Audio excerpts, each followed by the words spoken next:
कुछ डाउट आया ना तो मेरे को बोल देना, मैं आके आपको फिर से प्रवचन दे देगा, चिंता मत करो। आपके फोन में रिकॉर्ड कर लेना उसको। गुड, अभी मैं रिकॉर्ड कर रहा हूं लेकिन माइक चालू है, ठीक है। ईश्वर, ये बाजू के रूम में आवाज जा रहा मेरा, ऐसा कुछ है कि उनका आवाज यहाँ पे आ रहा है? Ishwar, let's start with the endowment insurance policy. We Indians ना आर वेरी ग्रीडी पीपल। आपने को ना ऐसा पैसा बढ़ते रहो, फैमिली लेगा, मेरे को मजा नहीं आता है। मेरे को तो कुछ मिला ही नहीं, असो कसो, ऐसा कैसे चलेगा भाई? मेरे को चाहिए मैं पैसा भरूं, मेरे को पैसा वापस भी मिले। तो ऐसा भी एक पॉलिसी है, उसको बोलते हैं एंडोमेंट पॉलिसी। इसमें ना टर्म्स होता है। एक टर्म का मतलब होता है, सपोज मैंने आज फिर से मैं एग्जांपल देता हूं कि मेरी उम्र 30 साल की है, मैं सोच रहा हूं 25 साल तक इंश्योरेंस पॉलिसी लेते हैं, टिल एज 55, मतलब 25 साल का मैं प्रीमियम भरेगा। और 25 साल तक अगर मैं जिंदा रहा, 55 का एज हो गया, अभी भी धरती पे बोझ बना हुआ है, लेकिन 25 साल में जितना पैसा भरा था ना, वो सब पैसा मेरे को विद प्रीमियम विद इंटरेस्ट वापस मिल जाएगा। Isn't it good? और अगर ये 25 साल के दौरान कुछ हो गया तो फैमिली को पैसा मिल जाएगा, और मैं जिंदा रहा तो मेरे को वापस मिल जाएगा। ये अच्छा है कि अच्छा है? बहुत अच्छा है। लेकिन इसका प्रीमियम ऐसा चिंटू पिंटू रहेगा कि बड़ा वाला रहेगा? समझा कि समझा? मिलना ही मिलना है आपको। बात समझ में आ रहा है? इसको बोलते हैं एंडाउमेंट पॉलिसी। इसमें टर्म आपको डिसाइड करना है, आपको 15 साल का चाहिए, 20 साल का चाहिए, 25 साल का चाहिए, आप डिसाइड करो, उसके हिसाब से प्रीमियम डिसाइड होगा। और जब तक आप जिंदा हो, मतलब वो 25 साल का टर्म के लिए लिया था, 25 साल तक आप प्रीमियम भरा, आप अभी भी जिंदा हो, 25 साल पूरा हो गया तो आपने जितना प्रीमियम भरा था प्लस बोनस अमाउंट आपको वापस मिल जाएगा। एक्सटेंड नहीं कर सकता उसको, because at the age 55 your health condition would be different than what it was there before 25 years. So आपको 55 की एज में वापस से नया पॉलिसी लेना पड़ेगा, provided they give you. Otherwise 55 साल के आसपास में आपको इंश्योरेंस मिलेगा ही नहीं, because as per medical science के हिसाब से, इंडियन एवरेज के हिसाब से, as I said, you are on the door step of the death. Indian male average age जो है दैट इज 69, मतलब यहाँ से 14 साल में तो तेरा टिकट कटने वाला है as per average. Now it may get over in next 14 days also, in 14 year also, you may live another 30 years. So insurance company will not take risk on your health. अच्छा, कुछ लोगों को मिलता है, कुछ ऐसे स्पोर्ट्स पर्सन होंगे, celebrities होंगे, उनका फिटनेस लेवल चेक किया जाएगा। 55 एज में आपके 7 लेवल के मेडिकल चेकअप किए जाएंगे, आपको ट्रेडमिल करवाया जाएगा, आपको वो मशीन पे दौड़ाया जाएगा, आपका ईसीजी, कार्डियोग्राम, ब्लड टेस्ट, ये वो फला ढिमका सब किया जाएगा। और वो सब चेक करने के बाद लगता है कि भाई ये फिट एंड फाइन है, देन फिर भी आपको, because you are at age 55 and average age is 69, तो उसके हिसाब से प्रीमियम हैवीली डिसाइड होगा। और उसमें अगर कहीं पे आपका हेल्थ का कुछ इश्यू है, हल्का सा भी ब्लड प्रेशर का इश्यू आया, डायबिटीज है, तो देगा ही नहीं। आपको मालूम होना चाहिए, इंडियन मेडिकल में blood pressure and diabetes is called as the opening door for all the disease. तो आप में से किसी को भी अगर हल्का सा भी ब्लड प्रेशर या डायबिटीज का इश्यू आ गया, insurance company will say thank you.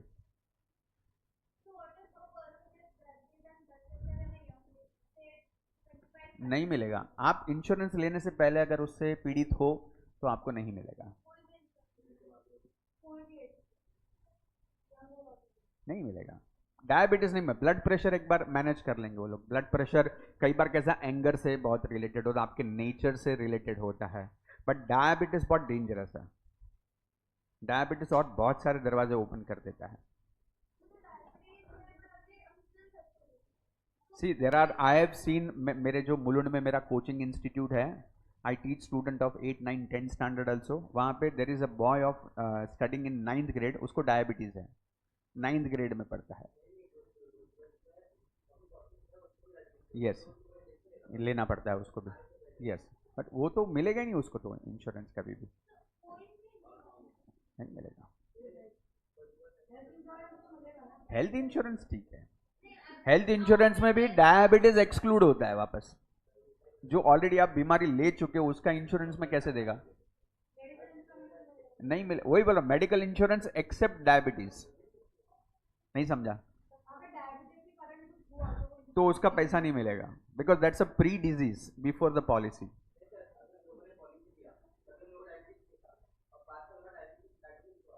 5 दिन के बाद हो गए तेरे को, कोई इशू नहीं है, दैट इज फाइन। पॉलिसी लिया तब नहीं था ना। अरे मैं वही बोल रहा हूँ जो मैंने क्या बोला कल के लेक्चर में, क्या बोला था, they have advance medical system with them, with that report they will get to know कि भाई नहीं है ये, and there the company will have to take a call. अगर उनको लग रहा है कि थोड़ा बाउंड्री पे था या नहीं था, देन इंश्योरेंस कंपनी में डिसाइड, छोड़ दो, क्लेम दे दो, रुकाने का नहीं है। But if they are 100% sure कि ये पहले से था, इसने छुपाया अपने को, देन दे विल टेक।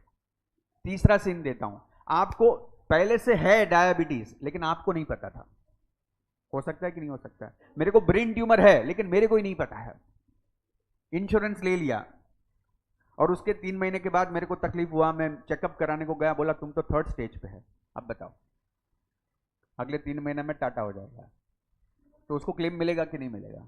मिलेगा। अटमोस्ट गुड फेथ है, that is what insurance company will have to prove कि मुझे पता था।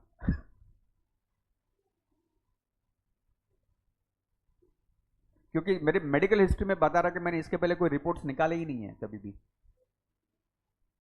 डॉक्टर भी साइन करके दे रहा है कि this is being found this way, तो पहले से था लेकिन मेरे को ये आइडेंटिफाई अभी हुआ है पॉलिसी लेने के बाद।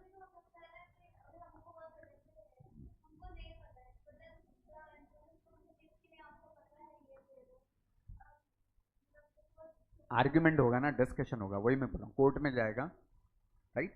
कोर्ट में वही आपको, insurance company will have to prove कि मुझे पहले से पता था, that's what I am trying to say. आप क्लेम रिजेक्ट कर रहे हो मेरा, और क्यों रिजेक्ट कर रहे हो? आप ये बोल रहे हो कि पंकज को पहले से पता था, अप्रूव, पंकज को पता था, सिंपल है। मैं तो अभी भी बोल रहा हूं, मैं तो अभी भी बोल रहा हूं मेरे को पता ही नहीं था, आप बोल रहे हो कि नहीं मेरे को पता था, हाँ तो प्रूव करो मेरे को कभी पता था। कोर्ट में always there has to be logical arguments ना। नहीं मेरे को लग रहा है क्या होता है, लॉजिक से बात कर मेरे साथ, इमोशन विमोशन has no value in the court. तू तो शक्ल से ही चोर है, हाँ शक्ल से तेरे को लग रहा है, मैं चोर नहीं है, ऐसे इमोशन से दुनिया नहीं चलता ना भाई। आपको प्रूव करना, साला दुनिया भर का रईस हैंडसम आदमी साला दुनिया का महान चोर हो सकता है? शक्ल पे थोड़ी लिखा है किसी के। इंसान कैरेक्टर का सबसे गया गुजरा आदमी रहेगा, लेकिन ऐसा संत के जैसा ऐसा ऐसा घूमते रहता है, चैरिटी करता रहता है। तो देखा ना आसाराम बापू, साला इतना बड़ा आश्रम चलाता है, जेल में सड़ रहा है ना।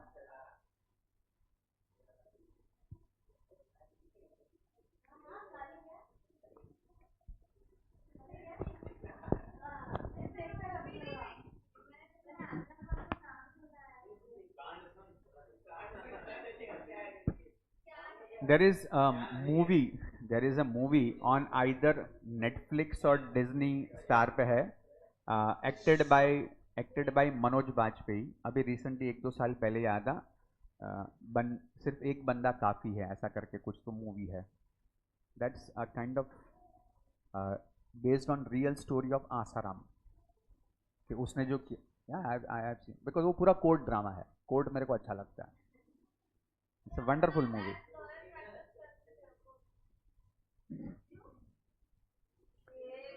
कभी पढ़ा ही नहीं उसका जरूरत, इसमें से ही ऊपर नहीं आया, वो फुल टाइम चीज है। ऑलवेज ना नॉलेज बहुत इंपॉर्टेंट होता है, मेरे को उतना समझता है, मेरे पास सीए का भी नॉलेज है, सीए किया नहीं है, बराबर है। आपको कॉस्टिंग का नॉलेज होना चाहिए, मेरे को है, कभी सर्टिफिकेट नहीं लिया उसका, सर्टिफिकेट उसके लिए जिसको उस प्रोफेशन में जाना है, मेरा प्रोफेशन टीचिंग का है, मेरे को और कोई डिग्री की ज़रूरत नहीं है, लेकिन जब मैं टीचिंग प्रोफेशन को जस्टिस करना चाहता हूँ तो मेरे को ये सब नॉलेज होना। अगर मैं लॉ पढ़ा रहा हूँ और मैंने खुद ने लॉ नहीं पढ़ा है तो मैं कैसे पढ़ाएगा आपको?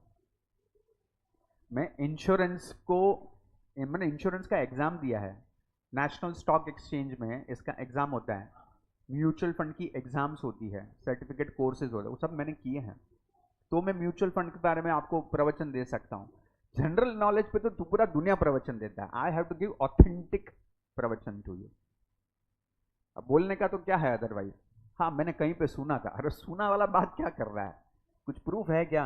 मैं अगर खुद लॉ में बिलीव करता हूं कि प्रूफ के बगैर बात नहीं करने का, तो मैं मेरे लेक्चर का एक भी स्टेटमेंट बिना प्रूफ के कैसे दे सकता हूं? इंश्योरेंस पूरा ऐसा गुड गुड के मैंने पिया है। अभी तो मेरे खाली इंश्योरेंस का बात निकालेगा ना, मैं यहां से 4 घंटा नॉन स्टॉप प्रवचन खाली इंश्योरेंस एक वर्ड के ऊपर दे सकता हूं। आपके लिए वो जरूरी नहीं है, आपके लिए जितना है काम का वो दे रहा हूं मैं आपको। एक एक पॉलिसी के ऊपर मैं आपको आधा घंटे का प्रवचन दे सकता हूं। लिखा है इसमें 3 लाइन।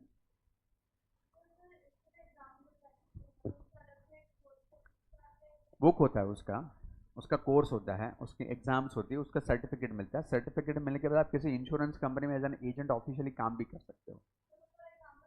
इनफैक्ट गवर्नमेंट ने अभी ये कंपलसरी किया है, फॉर योर काइंड इन्फॉर्मेशन, अगर आप किसी इंश्योरेंस कंपनी की एजेंट बनना चाहते हो, आपको इसका एग्जाम देना पड़ेगा। College IRDA, insurance regulatory and development authority of India, IRDAI, उसकी एग्ज़ाम होती है, वो देना पड़ेगा। म्यूचुअल फंड का एक अलग से एग्ज़ाम होता है, MP करके, तो वो आपको देना पड़ेगा।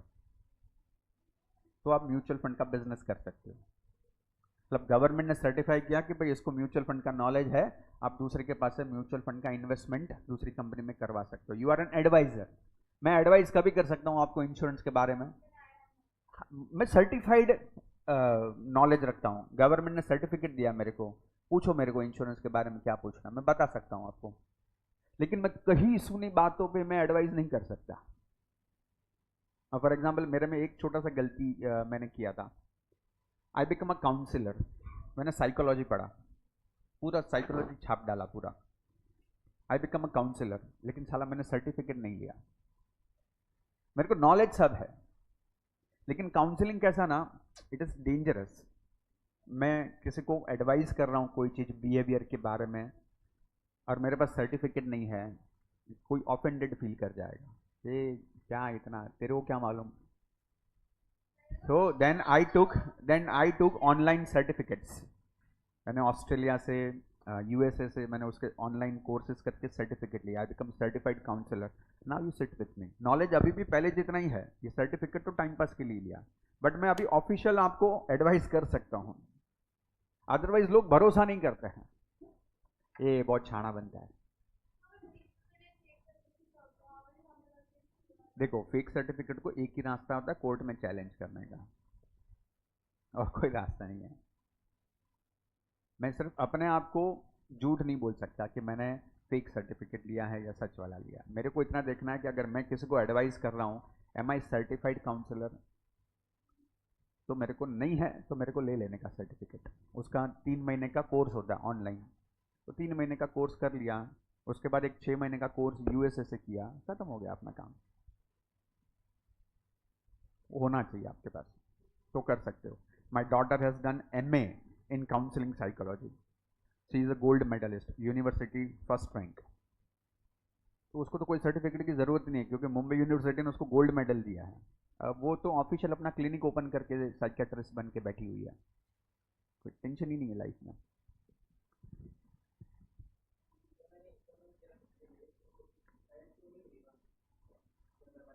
मिलेगा ना।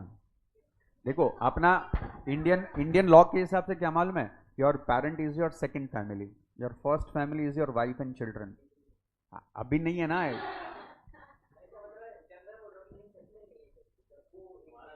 ईश्वर, मैं वही चीज समझा, मैं आपको हायरार्की क्या समझाया कि फर्स्ट फैमिली ब्लड रिलेशन में कौन आएगा, wife and children. Wife and children नहीं है तो सेकंड पे कौन आएगा, बस समझ में आया। तो पेरेंट्स हैं, अगर वाइफ एंड चिल्ड्रन नहीं है तो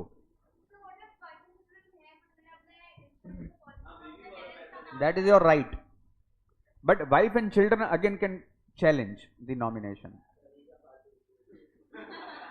कैसे फालतूगिरी है, आप समझे नहीं मैं क्या बोल रहा हूं। चैलेंज किया जा सकता है, जीता भी जा सकता है अगर वो वैलिड है तो बहुत सारी चीजें। अगर वो प्रूव कर दिया, बीवी बच्चों ने प्रूव कर दिया कि इनके माँ बाप है ना बहुत मैनिपुलेटिव है, इन्होंने अपने बच्चे से जबरदस्ती लिखवा के लिया था nomination, and you prove it, and you prove it in the court, then you can win the match. Pardon? हर चीज को चैलेंज होता है ईश्वर। आज दुनिया भर के बड़े बड़े प्रॉपर्टी के केसेस अब तक पेंडिंग है। कभी बड़ौदा गए हो? बड़ौदा में there is an MS university, Maharaja Sayajirao Gaikwad, मतलब शिवाजी के बाद के सबसे बड़े राजा थे वो। बड़ौदा में उनकी ह्यूज प्रॉपर्टी है, बड़े बड़े मूवीज के शूटिंग वहां पे हुए हैं, पूरा पैलेस है उनका, पूरा इतना ह्यूज प्रॉपर्टी है। मेरे पास डेटा है, समवेयर 2012 में उस प्रॉपर्टी का कीमत समवेयर अराउंड सम 80,000 करोड़। 2012 की बात कर रहा हूँ, 80,000 करोड़। और वो राजा कभी मर गया, उसको मर के समझो अराउंड, उसका जो लास्ट जनरेशन था उसको मर के कुछ 80 साल के ऊपर हो गया। अभी उसकी जो 5th 6th जनरेशन है, they are still fighting in the court. देने का ही नहीं, ऐसा आपस में बांट लो ना भाई। 4 लोग है, उसकी सिस्टर है, उसका भाई है, उसका बेटा है, जितने भी लोग 80,000 करोड़ किसको बोलते हैं? लेकिन ईगो है ना, बहुत बड़ा चीज होता है। कोर्ट में लड़ रहे हैं, 38 साल से कोर्ट में केस चल रहा है, 38 ईयर से। अरे उनके बेटे बेटियां हैं ना, हेरिडिटरी कैसा है? मेरे पिताजी ने अगर मेरे दादाजी की प्रॉपर्टी पे केस किया था एंड मेरे पिताजी गुजर गए, तो मेरे पिताजी का हेरिडिटरी मेरे को तो आएगा। प्रूव क्या करने का है? तो वही तो डिस्प्यूट है ना। मैं टेबल पे नहीं आता हूं, वो 4 फैमिली जो है जिसको आपस में बांट लेना चाहिए, उनका एक दूसरे के साथ जमता ही नहीं है। वो लोग एक टेबल पे बैठना ही नहीं चाहते, तेरा शक्ल ही नहीं देखने का, किस चीज का रे? तू तो साला एडॉप्टेड था, तेरी तो औकात ही नहीं थी, काय को देगा तेरे को पैसा? तू तो गटर से आया हुआ है। अब ऐसा सब अब्यूजिव लैंग्वेज हो जाएगा तो तुम उसके सामने बैठेगा फिर? ईगो है मेरे को, मैं साला ब्लड है, रॉयल ब्लड है मैं, तू साला गटर से आया हुआ है, मैं औकात क्या है तेरी मेरे सामने खड़े रहने की? यही लाइफ का डिस्प्यूट है भाई। ऐसे ही प्रॉपर्टी पड़ा हुआ है, कोई क्रिकेट नहीं है, उसको मेंटेन हो रहा है, उसमें शूटिंग वगैरह होता है, उसका जो इनकम आता है वो एक फंड में कोर्ट में जमा होता है सब।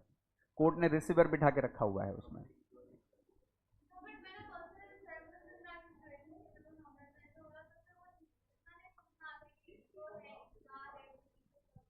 वही तो प्रॉब्लम है ना लाइफ में डियर।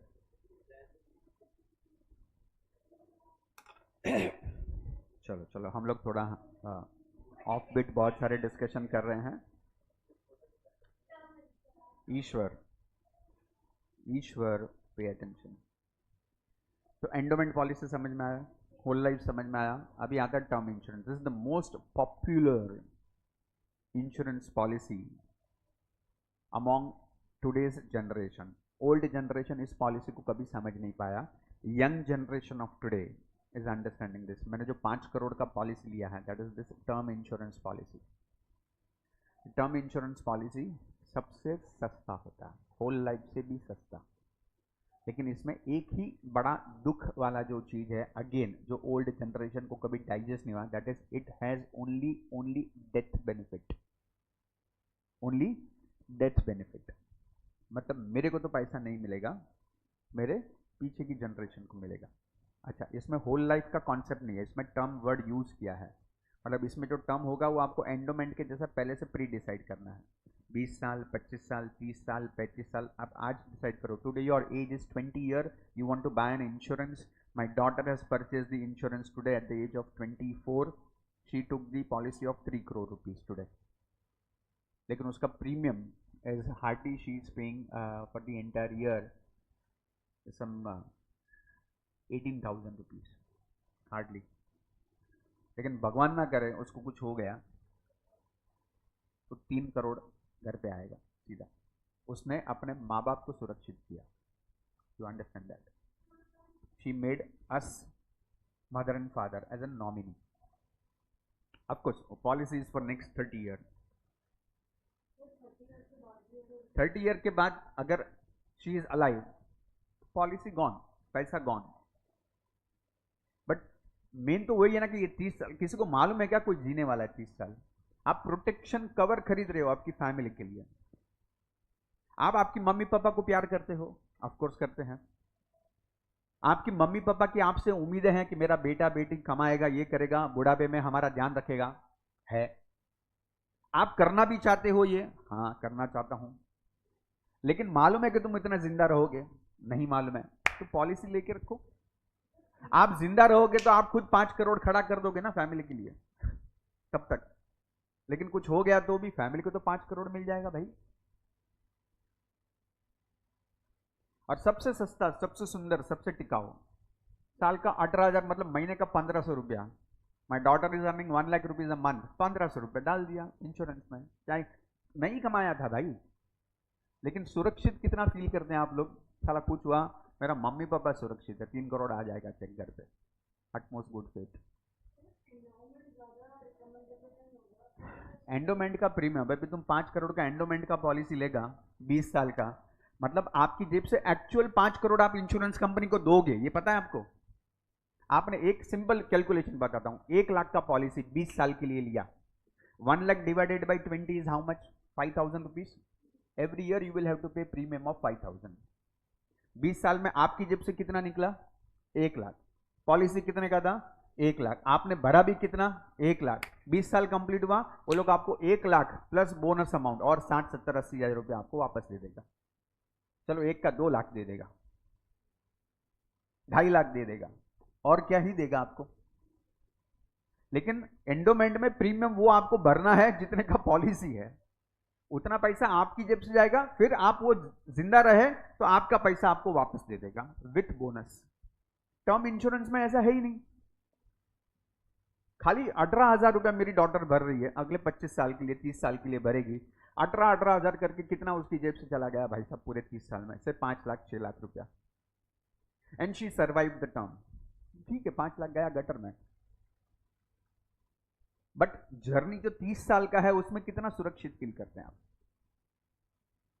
मैं बोला ना, इंडियन लोग है ना जो ओल्ड ट्रेडिशनल है ना, नुकसान थोड़ी करता है, 5 लाख रुपया वेस्ट थोड़ी करने का रहता है कुछ भी। उससे तो एंडोमेंट अच्छा है, उससे तो एंडोमेंट मेरा पैसा वापस तो मिला, बट कवर छोटा हो गया ना। 1 लाख का कवर मिला, उधर 5 करोड़ का कवर है। तो आप डिसाइड करो आपको पैसा वापस चाहिए कि फैमिली को प्रोटेक्ट करने का है। और मैं आपको और एक चीज बता दूं लाइफ में, या आपको कोई भी चार्टर्ड अकाउंटेंट बता देगा, अगर आपको इन्वेस्टमेंट ही करना है ना तो insurance is the worst thing to happen. आपको बैंक में ज्यादा मिलता है इंटरेस्ट, इंश्योरेंस में बैंक के जितना भी इंटरेस्ट नहीं मिलता है, उससे कम मिलता है। उसके लिए जो इसमें लास्ट पॉलिसी जो दिया ना, यूनिट लिंक इंश्योरेंस प्लान करके दिया हुआ है, सबसे लास्ट पॉलिसी है ये, इज द बेस्ट कॉम्बिनेशन। इसमें टर्म इंश्योरेंस भी है एंड म्यूचुअल फंड भी है। आपके पास साल का 5,000 रुपया है, 5,000 रुपये का आप एंडोमेंट पॉलिसी लेगा 1 लाख का, तो स्टुपिडिटी है। उससे अच्छा 5 लाख में से 3,000 रुपया का टर्म इंश्योरेंस ले लो और 2,000 रुपया म्यूचुअल फंड में डालो। अगले 20 साल तक वो 2,000 करके म्यूचुअल फंड में आपको इनकम हो गया, 20 साल में वो आपको अच्छा रिटर्न देगा। और यहाँ पे 3,000 रुपये का टर्म इंश्योरेंस लिया था आपने, आराम से 50 लाख रुपए का, से फॉर एग्जाम्पल, तो 50 लाख रुपए तक का सुरक्षित भी अपने को कवर मिला। Isn't it great? भगवान ना करे उस टर्म में कुछ अगर आपको हो गया, फैमिली को 50 लाख मिल गया, और अगर आप जिंदा रहे तो म्यूचुअल फंड में जो 2,000 रुपया डाला था वो आपको मिल रहा है। That's a combination called as unit link insurance fund. Unit का मतलब था म्यूचुअल फंड। नहीं समझा? क्या समझा? Hello? That is term insurance plan, right? Annuity policy. Annuity policy retirement plan जिसको बोल सकते हैं। एन्युइटी पॉलिसी में, एन्युइटी पॉलिसी में लिखा था insured has to pay the premium in lump sum. What do mean by lump sum? आपको आज प्रॉफिट हुआ है बिजनेस में, एक साथ ऐसा 2 लाख 3 लाख 5 लाख आया है, आपकी उम्र अभी कुछ भी नहीं है, मुश्किल से 28-30 साल का उम्र है, बिजनेस में मस्त से एक झटका मिला है, प्रॉफिट कमाया, डाल दो पैसा एक साथ उठा के इंश्योरेंस कंपनी में। Suppose today your age is 28, 5 lakh रुपए इंश्योरेंस कंपनी को एक साथ प्रीमियम भर दिया, अगले 25 साल का सब प्रीमियम एक साथ। अभी प्रीमियम नहीं भरने का अगले 25 साल तक, से for example till your age 55। आपको पैसे की सबसे ज्यादा जरूरत कब रहेगी ईश्वर? बुढ़ापे में रहेगा। और बुढ़ापे में वो पैसा जो आपने अभी एक साथ भर दिया था, अभी एज 55 के बाद आपको वो पैसा अगले 25 साल तक पेंशन आते रहेगा। और या तो आपके पास ऑप्शन है कि आपको लमसम एक साथ पैसा लेना है तो लमसम ले सकते हैं। तीसरा ऑप्शन है लमसम थोड़ा ले लो, बाकी मेरे को हर महीने थोड़ा थोड़ा देते रहना जब तक मैं जिंदा हूं तब तक। Isn't it great plan? Yes. लेकिन इसमें इंश्योरेंस का कवर बहुत कम होता है, ये चीज याद रखने का। भारत का सबसे favourite plan money back. Money back word आया ना, उसमें पेट में गुदगुदी होता है, पैसा वापस। Money back, this is a twist of endowment plan. Endowment plan में मैंने आपको क्या एग्जांपल दिया था ईश्वर? 1 लाख का policy for 20 year, what premium you will pay? 5,000 rupees a year. 20 साल तक पैसा भरोगे, फिर आपको 1 लाख प्लस और 1.5 लाख 2.5 लाख मिल जाएगा आपको। सिंपल था। लेकिन 20 साल तक रुकेगा कौन? आपने को और खुजली है तो मनी बैक बोलता है टेंशन नहीं है, तेरी लालच को भी मैं पेट भर के देगा। सो आपको बोलता है every 5 year you will gate certain money back. Every 5 year you will gate certain money back. आपने 5,000 करके 5 साल प्रीमियम भरा, हाँ या हाँ?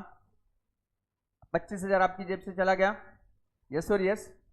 25,000 गया, उसमें से आपको 20,000 रुपया वापस दे देगा इंश्योरेंस कंपनी।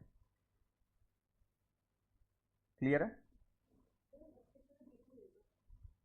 आप सुन, आपको भरना तो है पूरा 5,000 करके, लेकिन 5 साल तक भरा, आपकी जेब से कितना चला गया? 25,000। इंश्योरेंस कंपनी जैसे 5 साल खत्म होगा आपको 20,000 दे दिया। आप फिर से अगले साल फिर से 5,000 भरोगे, 10वें साल के एंड में इंश्योरेंस कंपनी वापस से आपको 20,000 देगा। फिर से 5 साल आप प्रीमियम भरोगे, इंश्योरेंस कंपनी वापस से आपको 20,000 देगा। ऐसा 20 साल तक चलेगा। 20 साल पूरा हो गया, 20 साल में आपको 5वें साल, 10वें साल, 15वें साल 20,000 वापस मिला। 60,000 तो आपको ऑलरेडी वापस मिल गया है। समझ में आ रहा है? अब आपका ऑलरेडी 40,000 रुपया इंश्योरेंस कंपनी के पास है, वो 40,000 प्लस बोनस इंश्योरेंस कंपनी आपको वापस देगा। अच्छा देगा, चला ना, मोस्ट पॉपुलर है। इंश्योरेंस कवर कम होगा। लोग है ना इंश्योरेंस का कॉन्सेप्ट ही नहीं समझते। इंश्योरेंस होता है प्रोटेक्शन फॉर द फैमिली, लेकिन लोग उसको इन्वेस्टमेंट समझ के करते हैं। इश्यू वही है लाइफ का। इंसान लालची बहुत, असो मैं भरा, मेरे को पैसा तो वापस मिलना ही चाहिए। अरे तेरा पर्पज ही था फैमिली को प्रोटेक्ट करने का। नहीं नहीं वो सब ठीक है, लेकिन पैसा वापस मिलना चाहिए। सो सबके हिसाब से प्लान बना के रखेंगे यहाँ पे, right? That is money back insurance policy. Then comes the child insurance. This is a wrong word actually. There is no insurance on child. बच्चा टपक जाएगा तो तुमको पैसे का इंटरेस्ट है नालायक, ऐसा हो ही नहीं सकता। Actually this is actually child education plan आप बोल सकते हो। चाइल्ड का फ्यूचर प्लान के लिए है। घर में बच्चे का जन्म हुआ, बच्चे की उम्र 6 महीने की है, 8 महीने की है, 12 महीने की है। आगे आप as a parent always plan करते हो कि मेरे बच्चे को मैं अच्छा पढ़ाऊंगा, अच्छी जगह पे पढ़ने के लिए भेजूंगा, उसका शादी करूंगा वगैरह वगैरह वगैरह। तो इंश्योरेंस प्लान आप उसके लिए लेते हो। Insurance is nothing but an investment. अगर उतना पैसा बैंक में फिक्स डिपॉजिट करते तो इंटरेस्ट मिलता, यहाँ पे सेम चीज होता है और कुछ नहीं है, लेकिन फिर भी बैंक से कम मिलता है।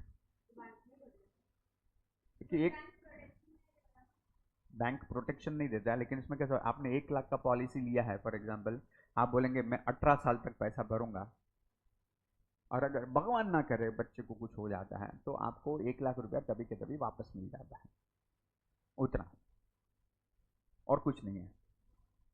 क्लियर है? समझ में आ रहा? एक्चुअली ये आपके बच्चे के फ्यूचर के लिए आप जो इन्वेस्टमेंट कर रहे हो उसके लिए है, राइट? और your future needs.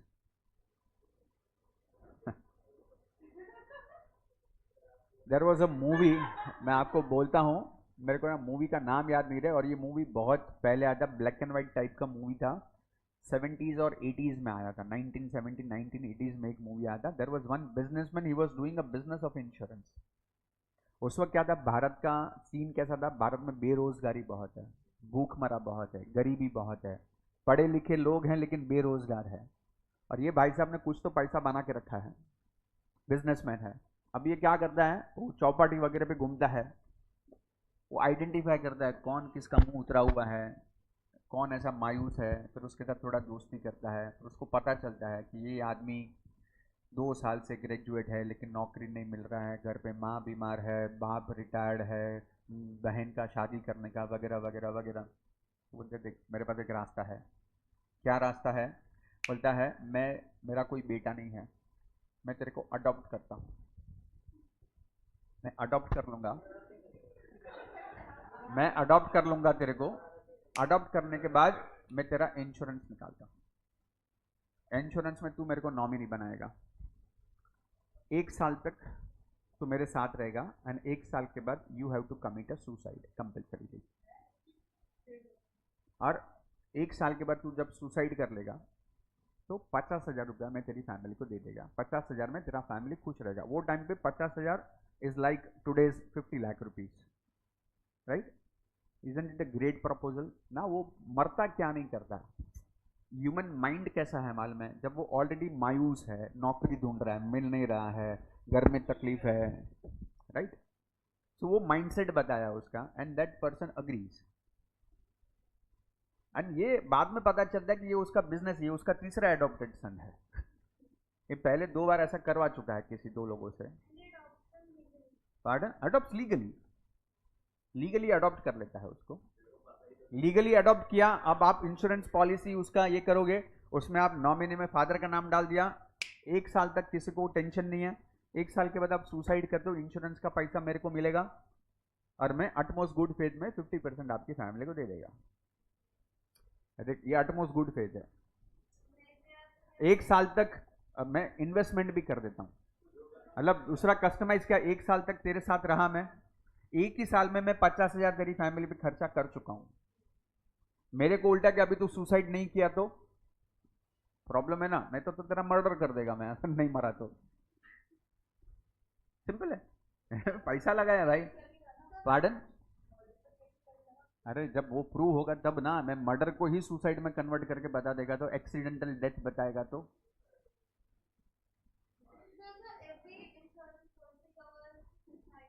Yes, suicidal death में नॉर्मल रूल है कि पहले 3, ये सब हुआ ना, उसके बाद वो लोग ने रूल डाला कि पहले 3 साल तक आप सुसाइड हुआ तो आपको क्लेम नहीं मिलेगा।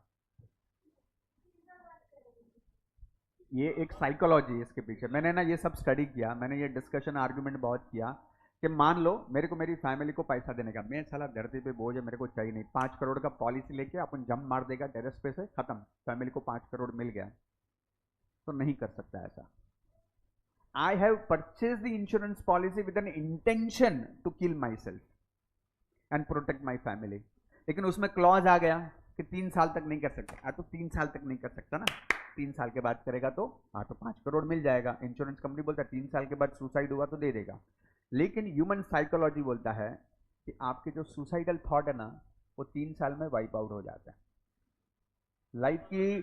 लाइफ की देखो, देर is a psychology running behind this. आप कितने भी नेगेटिव हो, कितना भी डिप्रेस्ड हो, बट 3 साल का जो साइकिल है ना, वो यूज होता है लाइफ को पूरा 360 नहीं 720 डिग्री चेंज करने के लिए। And that risk insurance company will take. देख तेरे मन में क्या है मेरे को मालूम नहीं, तू आज पॉलिसी भले सुसाइडल थॉट से लिया है, लेकिन मैंने क्लॉज डाल दिया 3 साल तक नहीं मिलेगा। अब तेरे को 3 साल कंपलसरी जिंदा रहना है, लाइफ बहुत सारे ट्विस्ट एंड टर्न देगी तेरे को उसमें, और 3 साल में तेरा सुसाइडल थॉट निकल गया रहेगा। और उसके बाद भी तू आया ना लाइक सुसाइड करने को, तो ठीक है, मैं तो क्लॉज में लिख के दिया 3 साल के बाद हुआ तो दे देगा, लेकिन 3 साल तक is a huge time.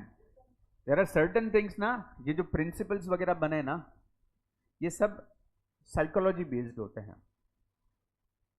Psychology base पे सब कुछ डिसाइडेड है, नहीं करने को देगा आपको। पॉलिसी लिया, आप और इंडिया में तो ऐसे ही खोपड़ी लोग हैं, हाँ माँ बाप के लिए मैं सब करना चाहता हूँ, कर लो पॉलिसी ले लो कूद जाओ, पॉलिसी ले लो ट्रेन के नीचे आ जाओ, तो इंश्योरेंस कंपनी उड़ जाएगा भाई, सिंपल है। We Indians are very sentimental right, even your parents are sentimental about you, you are sentimental about your parents, and when you are totally depressed, पैसा नहीं है गरीबी है, तो इंश्योरेंस है ना लेकिन नहीं है, 3 साल तक नहीं कर सकते। Are you understanding? कान में ट्विस्ट है। मैं उसके पहले सुसाइड किया, लेकिन but it is being proved as an accident, हो सकता है कि नहीं हो सकता, तो उसका क्लेम जल्दी पास नहीं होता, उसका इन्वेस्टिगेशन होता है पुलिस का। कोई भी इंश्योरेंस पॉलिसी लिया है और उसका एक्सीडेंटल डेथ या इवन नेचुरल डेथ भी हो, इसको हार्ट अटैक आ गया, तो जहर बहर तो नहीं खिलाया, पूरा लंबा चौड़ा पुलिस इन्वेस्टिगेशन का रिपोर्ट आने के बाद इंश्योरेंस का क्लेम मिलेगा, तब तक नहीं मिलेगा। समझ में आया? If it is in first 3 years। Oh, retirement plans,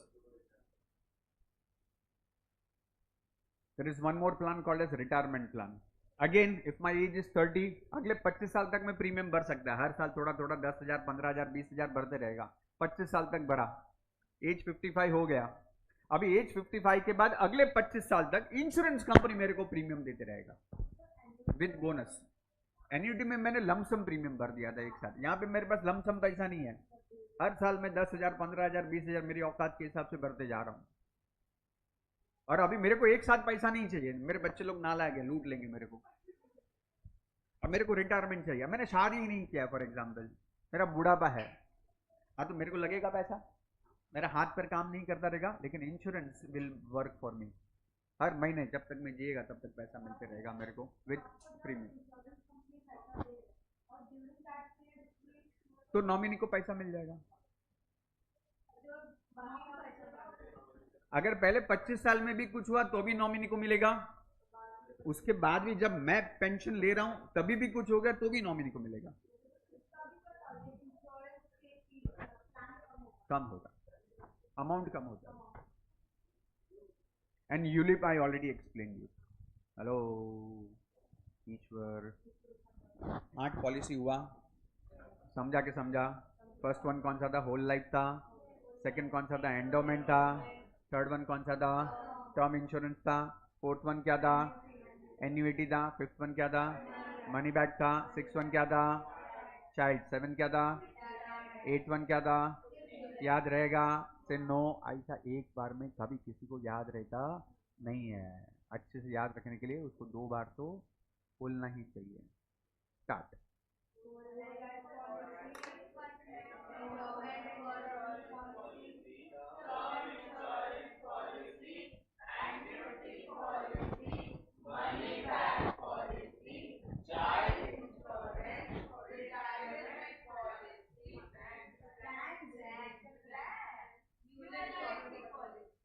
बकवास, फिर से एक बार बोलो।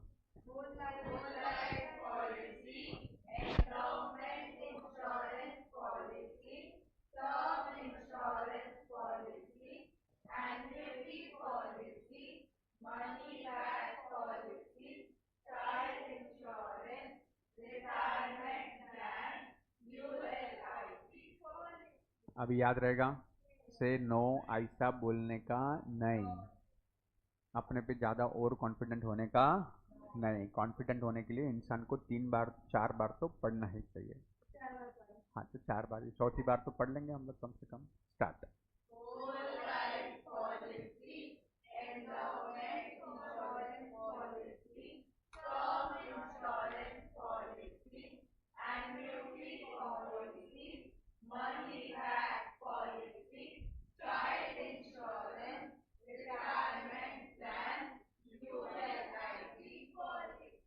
यूएलआईपी नहीं बोलने का, यूलिप बोलने का। क्लियर है? अभी याद रहेगा ईश्वर, अभी याद रहेगा ऐसा सोचने का नहीं, अपने आप को चेक करने का कि सच में मेरे को याद है कि नहीं, और चेक करने के लिए क्या करने का? बुक बंद करने का, और बुक बंद करके एक बार चैलेंज करने का अपने को, So take the challenge.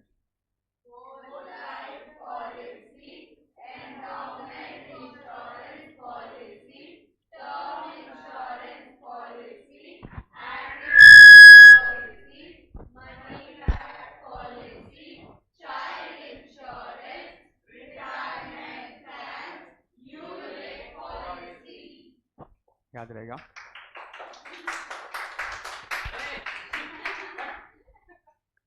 रुला दिया आप लोगों ने आज मुझे.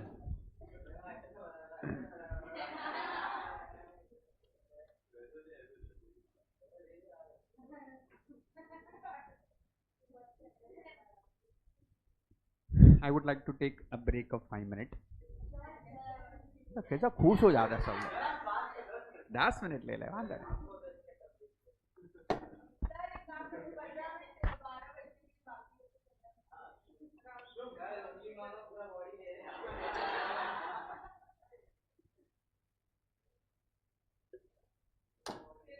मैं ना 25 साल से पढ़ा रहा हूँ. Every 2 year 3 year I have seen a generation changes. मैंने इनिशियल ईयर में जो पढ़ा है ना, मतलब आई डोंट रिमेम्बर ऑल्सो कि मेरे बैच में कोई स्टूडेंट सामने आवाज भी कर सकता है मेरे सामने. हाँ, मैं क्लासरूम में एंटर हुआ ना, मतलब रावण आया क्लास में.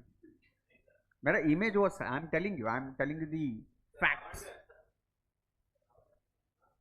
लेकिन मैं आया ना, it's a pin drop silence. Pin drop silence. Forget about me entering in the class. ये ग्लास में से मैंने खाली अंदर नजर भी डाल दिया ना, ऐसे स्टैच्यू हो जाएगा सब लोग.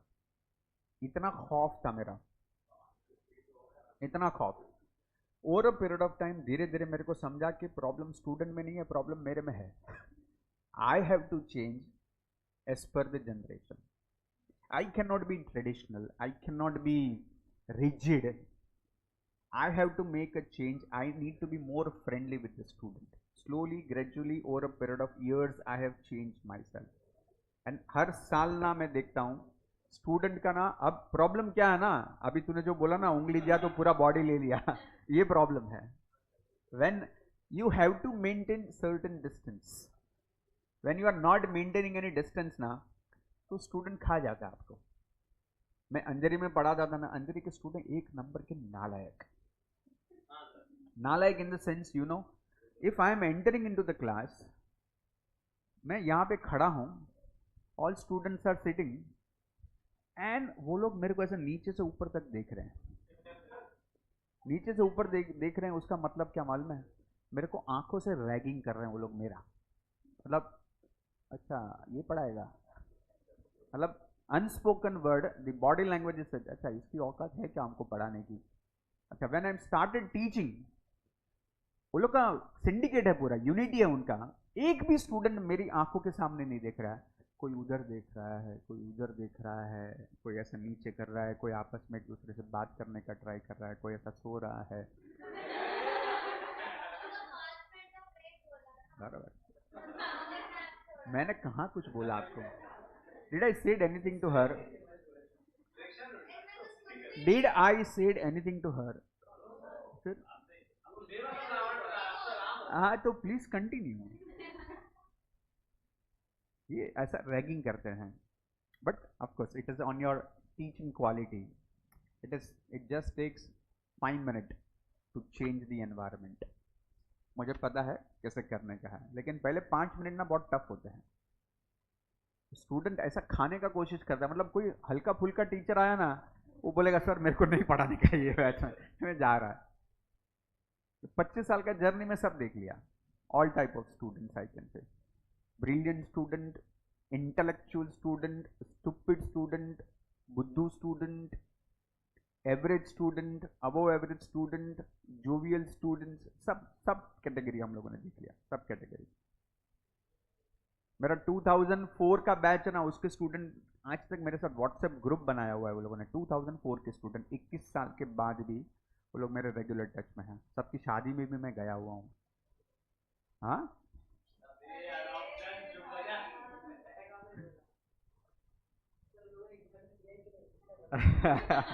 एक चीज का गारंटी दे सकता हूँ, लेकिन वो मेरे को रास्ते में भी मिल गए ना, गारंटी से बोल रहा हूँ, before they touch my feet they will speak the definition of insurance, guarantee के साथ।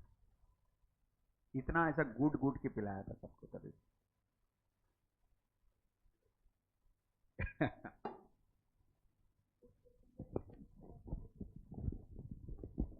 ये लो 5 मिनट का ब्रेक।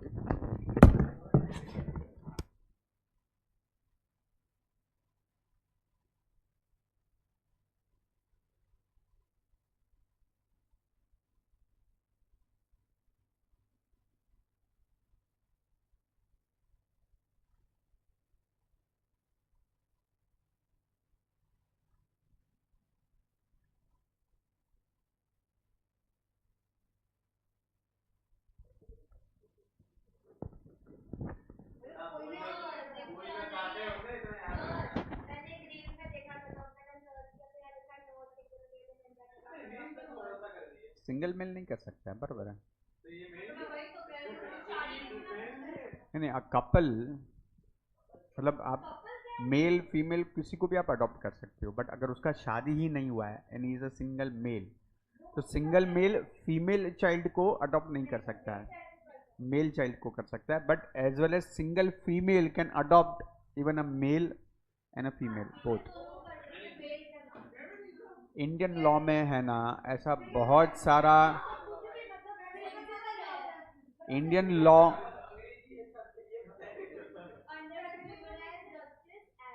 इंडियन लॉ में ना ऐसा ही है। हम लोग हमेशा क्या बोलते हैं मालूम है, विमेन लोगों का आर्गुमेंट क्या होता है मालूम है, कि इंडिया में विमेन लोग सेफ नहीं है, ये नहीं है, हमारे लिए कोई कानून। लेकिन मैंने जितने भी कानून पढ़े ना, I can tell you maximum protections are given to females. मैं बोलता हूँ ना, एक एक चीज बताता हूँ आपको, रुको अभी आपको समझेगा। सबसे सबसे पहले मैंने आपको 11th स्टैंडर्ड में भी ये चीज बोला था, that a female can not be arrested after 6 PM। बराबर है, उसको आप अरेस्ट नहीं कर सकते शाम को 6 बजे के बाद। तो 24 घंटा तो अवेलेबल है अरेस्ट होने के लिए। मैं मैं डिफरेंस बता रहा हूँ तेरे को, डिफरेंस। अ फीमेल, वही बोल रहा हूँ, female can not be arrested after 6 PM, even before 6 PM और after 6 AM। if the female has to be arrested, there has to be a female constable. Only female constable only can touch the female, no male even can come closer also. Even if she is the hardcore criminal, even if she is the hardcore criminal, a male cannot come near, no male inspector can come near. Third thing, even if there is an interrogation is happening, in that interrogation also, if that male inspector has a right to question, there has to be one female inspector compulsorily to be present over there. उसके सामने ही आप उसको सवाल कर सकते हो, otherwise आप उसको सवाल जवाब नहीं कर सकते। थर्ड थिंग अपने इंडिया में दूसरा एक लॉ है, कॉर्पोरेट जॉब करते हैं सब लोग, and that female is pregnant. If the female is pregnant, उसको 6 महीने का प्रेगनेंसी लीव अप्रूव किया है कोर्ट ने। पहले ये 3 महीने का था, अब डायरेक्ट 6 महीने का कर दिया है। दैट इज पेड लीव, मतलब पेड लीव है, 6 महीने तक पगार आपको आते रहेगा एंड यू आर ऑन छुट्टी 6 महीने तक। 6 महीने का छुट्टी, pregnancy leave. Now that 6 month also you can decide, मतलब दैट प्रेगनेंसी के अगर आप 7th मंथ में हो एंड आपको लग रहा है कि now you need rest, you do not want to travel, you can take it from 7th month, that is pregnancy के 2 महीने पहले, and after the delivery another 4 month. और it is vice versa, I have seen many females are working even in the 9th month of pregnancy and they want to work till the delivery or maybe some few days before the delivery and it will go for next 6 month। जिस दिन से आपने छुट्टी लिया वहां से 6 महीना आपको मिलेगा। अब मेरे को एक बात बताओ, इसमें कोर्ट का स्टेटमेंट क्या मालूम है, that why this 6 month are given, he said that when the child is small, उसका उस फैमिली के साथ जो बॉन्डिंग होता है that happens through mother only, and mother और चाइल्ड के बीच में लाइफ लॉन्ग बॉन्डिंग डेवलप करने के लिए माँ और बेटे का, माँ और बच्चे का वो 4 से 6 महीना साथ में रहना ज़रूरी है। मेरे को एक बात बताओ, बाप ने क्या गलती किया है? बाप को, अगर ये मदरहुड का बात है, अगर यहाँ पे मदरहुड का बात है तो वहां पे फादरहुड नहीं है क्या? फादर को उस बच्चे के साथ बॉन्डिंग क्रिएट नहीं करना है? प्लस वो 6 महीना भी, वो 6 महीना भी mother is resting at home because उसको she has gone through lot of pain in the body, body में बहुत सारे उसमें चेंजेस आए हैं, बॉडी को भी रेस्ट करने के लिए मेडिकली आपको कुछ हफ्तों का आराम चाहिए, वो आपको मिल रहा है, आप बच्चे के साथ बॉन्डिंग डेवलप कर रहे हो, लेकिन वो 6 महीने के दौरान साला घर का सब काम, बच्चे के डायपर बदलने तक का काम भी बाप करता है। When mother is sleeping, father is changing the diaper. अच्छा, father is working all days, उसके बाद घर पे आके भी वो ये सब काम करेगा ही करेगा, एंड उसको बॉन्डिंग डेवलप करने के लिए कोई लीव नहीं है। There is no parental leave in Indian constitution, Indian law में उसके लिए जगह ही नहीं रखा है। अब दूसरा, अभी अभी थोड़ी देर पहले मैंने बोला फादर की प्रॉपर्टी में लड़की को अधिकार है, फादर की प्रॉपर्टी में है कोई बात नहीं, हस्बैंड की प्रॉपर्टी में भी है। जब हस्बैंड की प्रॉपर्टी में है तो फादर में क्यों चाहिए, लेकिन है।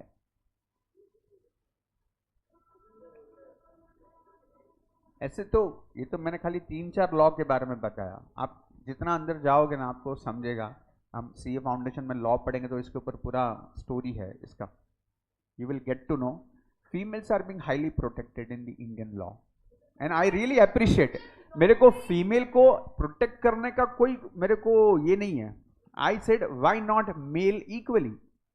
हम लोग ऑलवेज इस चीज पे आर्ग्यूमेंट करते हैं कि इंडिया में जेंडर बायसनेस है, फीमेल को उतना नहीं मिलता जितना मेल को मिलता है। It's a male dominated society, male dominated society जरूर है as per our Indian culture, but law has given huge weightage only to females and not to male at all, I can say। आपने किसी ने complaint कर दिया dowry के बारे में कि मेरी सास, मेरी ननन, मेरा हस्बैंड मेरे से दहेज मांग रहे हैं, आपको खाली पुलिस में जाके कंप्लेंट करने का, माता जी एक complaint, and this 3 will be behind the bars. आपको सिर्फ एक कंप्लेंट करना है कि मेरे साथ फिजिकल अब्यूज हुआ है। कंप्लेंट में पहले अंदर लेंगे फिर कोर्ट में केस चलेगा, पहले कंप्लेंट किया ना आपने, वो आपको प्रोटेक्शन है सबसे पहला। आप वो तीनों को अंदर डलवा दिया सीधा सीधा। आप खाली पुलिस में एफआईआर लिखाओ कि ये लोग ने मेरे को मारा है। आप बाथरूम में गिर गए, आपको सर पे थोड़ा लग गया, लेकिन ये लोग ने मेरे को कुकर उठा के मारा है, प्रेशर कुकर उठा के मार दिया है, ये लोग मेरे को जलाने की कोशिश कर रहे हैं, गए अंदर, तीनों गए। ये लॉ है। ये चीज हस्बैंड अगर कंप्लेंट करेगा कि ये लड़की ने मेरे को छेड़ा, एक लड़का ने कंप्लेंट किया कि मैं जा रहा था, ये लड़की ने सीटी बजाया, कोई प्रॉब्लम नहीं है। यू नो सीटी बजाना, सीटी बजाना, सीटी बजाना is a legal offence, you know this. In a public place you can not whistle, ये लीगल ऑफेंस है। पब्लिक प्लेस में आप नहीं कर सकते। आपने अगर विसल बजा और किसी एक लड़की को बुरा लग गया, उसके मन में ऐसा आ गया कि ये काला कलूटा मेरे को छेड़ रहा है, आप तो गए काम से। आप तो ऐसा म्यूजिक सुन रहे हो, मोबाइल फोन में आपका गाना चल रहा है, जैसे ईयर प्लग लगा के रखा, आप सुन रहे हो, ऐसा बोल रहे हो, अरे मेरे को छेड़ा, एंड आप गए अंदर। आपको पता भी नहीं है कि कौन आपके बाजू से निकला है, लेकिन उसको लगा कि आपने उसको छेड़ा है, आप गए अंदर। फिर आपको उधर पेनल्टी लगेगा, फाइन लगेगा, पुलिस का डंडा भी लगेगा, सब होएगा।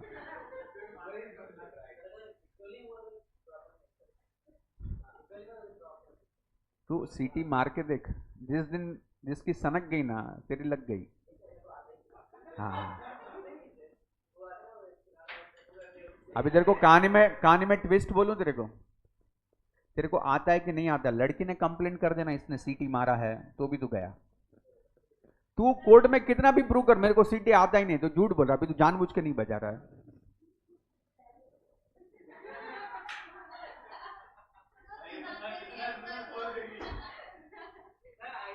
लॉ है ना फीमेल्स के लिए बहुत पावरफुल है बेटा, बहुत पावरफुल है।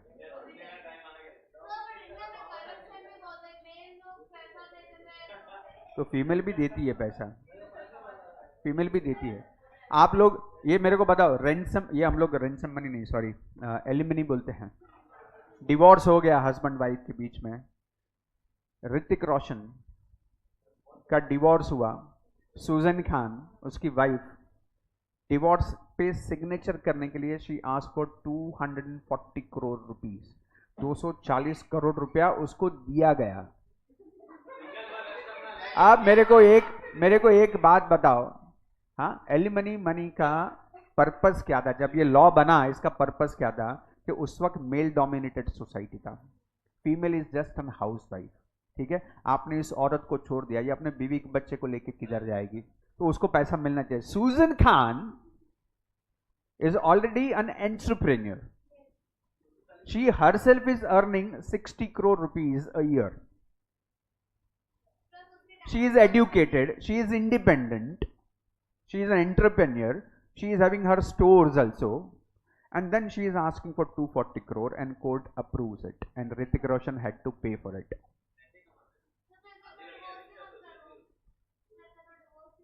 अरे भाई, मैं नहीं रह सकता उस इंसान के साथ, मेरे को डिवोर्स करना, मेरे को दूसरा शादी करना है। मैं दूसरा शादी तब तक नहीं कर पाऊंगा जब तक ये डिवोर्स नहीं होगा। I have no other option. तो फिर क्या करेगा? ये फीमेल के लिए, husband can not ask for alimony. अगर उल्टा हुआ, wife is earning, husband is not earning, say for example, and then wife want to take a divorce, can husband ask for alimony? Answer नहीं, नहीं, he can not, नहीं है, law नहीं है ऐसा, ऐसा है।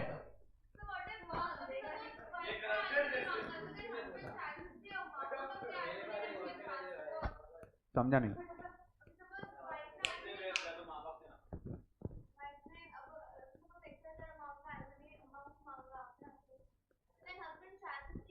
चैलेंज कर सकते हैं, वो तो कोर्ट डिसाइड, तू तो कुछ भी मांगेगा, 250 करोड़ 500 करोड़।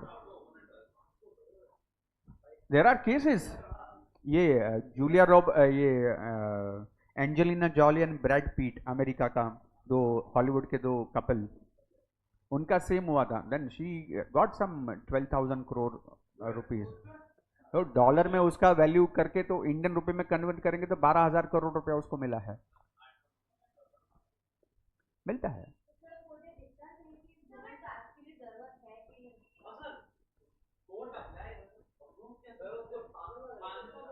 क्योंकि वो लोग कैसे ना, आप समझा नहीं, लॉ क्या देखता मालूम है कि लॉ में क्या लिखा है?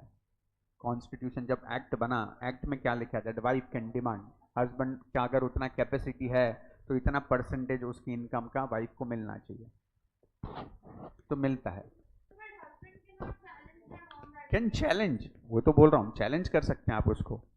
ऐसे भी केसेस हुए हैं कि मेरे पास तो उसके वीडियोस भी हैं जहाँ पे वो वाइफ का जो एडवोकेट है वो मांग रहा है 60 लाख रुपया in that one particular divorce का केस में। वो जज ने मना कर दिया, बोलते 60 लाख किस चीज़ के लिए चाहिए आपको? जज खुद बोल रहा है, हस्बैंड तो चैलेंज ही नहीं कर रहा है, जज उसको चैलेंज कर रहा है। जज बोल रहा है किस चीज़ का 60 लाख रुपया चाहिए आपको? आप ऑलरेडी कमा रहे हो, आपका महीने का 75,000 रुपीज़ का सैलरी है, आपका खुद का घर हस्बैंड ने आपके नाम पे ही रखा हुआ है, आपका खुद का घर है, आपके और कोई एक्सपेंसेस नहीं है, उसके बाद भी एलिमनी वो देने को आपको तैयार है। 60 लाख रुपया किस चीज पे आप मांग रहे हो? नहीं मिलेगा। सो चैलेंजेस सब जगह पे किया जा सकता है।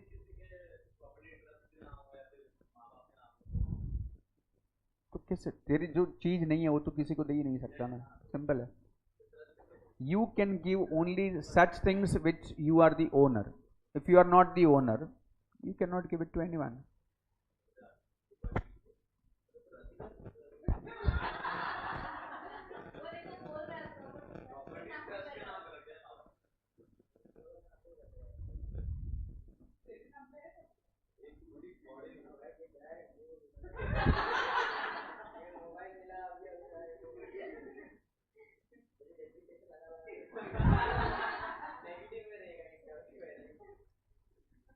ईश्वर,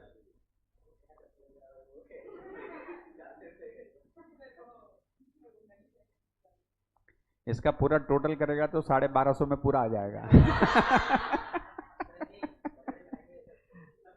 उस पे भी डेप्रिसिएशन तो काउंट होगा ना, एक बार पहना तो सेकंड हैंड हो गया भाई, कोई वैल्यू नहीं है। वो तेरा टी शर्ट 40 रुपए में भी नहीं बिकेगा। ज्यादा बोल दिया। ऐसे तो वो रूम साफ करने का पटका होता है ना, वो तो 15 रुपए में मिलता है मार्केट में। देखा, मतलब विक्रोली महंगा है, विक्रोली इन्फ्लेशनरी है, विक्रोली इन्फ्लेशनरी है मतलब।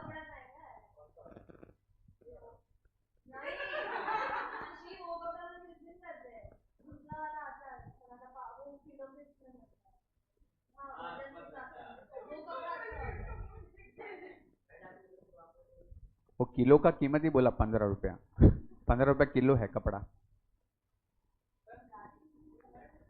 चलो लेट्स कम बैक। ईश्वर, मुझे ऐसा लग रहा है कि नेक्स्ट लेक्चर से मेरे को डिस्क्लेमर डालना पड़ेगा, नो एक्स्ट्रा डिस्कशन। नहीं, ऐसा ही करना पड़ेगा। हाँ लेकिन सिलेबस कंप्लीट नहीं होगा तो मेरे को पैसा नहीं मिलेगा। टाइम पे सिलेबस कंप्लीट करना जरूरी है। Let's respect time also, let's respect knowledge also, right. Let's understand there is, now we are shifting to general insurance. मैंने बोला था इंश्योरेंस दो टाइप के हैं, एक लाइफ इंश्योरेंस है, एक जनरल इंश्योरेंस है। General insurance is further divided into two part, fire and marine. यहां पे we are going to discuss about the marine insurance. Now what is marine insurance, try to understand. दुनिया भर का business, I repeat, दुनिया भर का business between two traders, between two countries, it's nearly 98% of the business happens through sea water, ocean, ships, right? क्योंकि सब बल्कि goods होते हैं, वो सिर्फ जहाज से आ सकता है, प्लेन में बल्कि गुड्स नहीं आ सकता। प्लेन में कौन से बिजनेस हो सकते हैं? That is jewellery kind of thing है। एक डायमंड का पैकेट है, जेब में डाल दिया, 5 करोड़ का वैल्यू है उसका। Those thing you can travel by air, but otherwise all other trades of the world happen through ocean, through ships. अब शिप में भी कैसा है ना, इंश्योरेंस जब तक, समझो मैं चाइना से कुछ सामान मंगा रहा हूं, जब तक चाइना में है चाइना का इंश्योरेंस लग सकता है, इंडिया में आ गया, इंडिया में मैं उसका इंश्योरेंस ले सकता हूं। प्रॉब्लम है in the transit, and during the transit there is huge risk to both the party. आपने माल बेचा है चाइना से मेरे को, मैंने खरीदा है, और बीच में टाइटैनिक हो गया, अब कौन किसका नुकसान हुआ? तू बोलेगा नहीं नहीं तुमने खरीद लिया है, पैसा तो देना पड़ेगा। मैं बोला काय का, मेरे पास तो पहुंचा ही नहीं, मैं काय को दूं? डिस्प्यूट है, डिस्प्यूट है।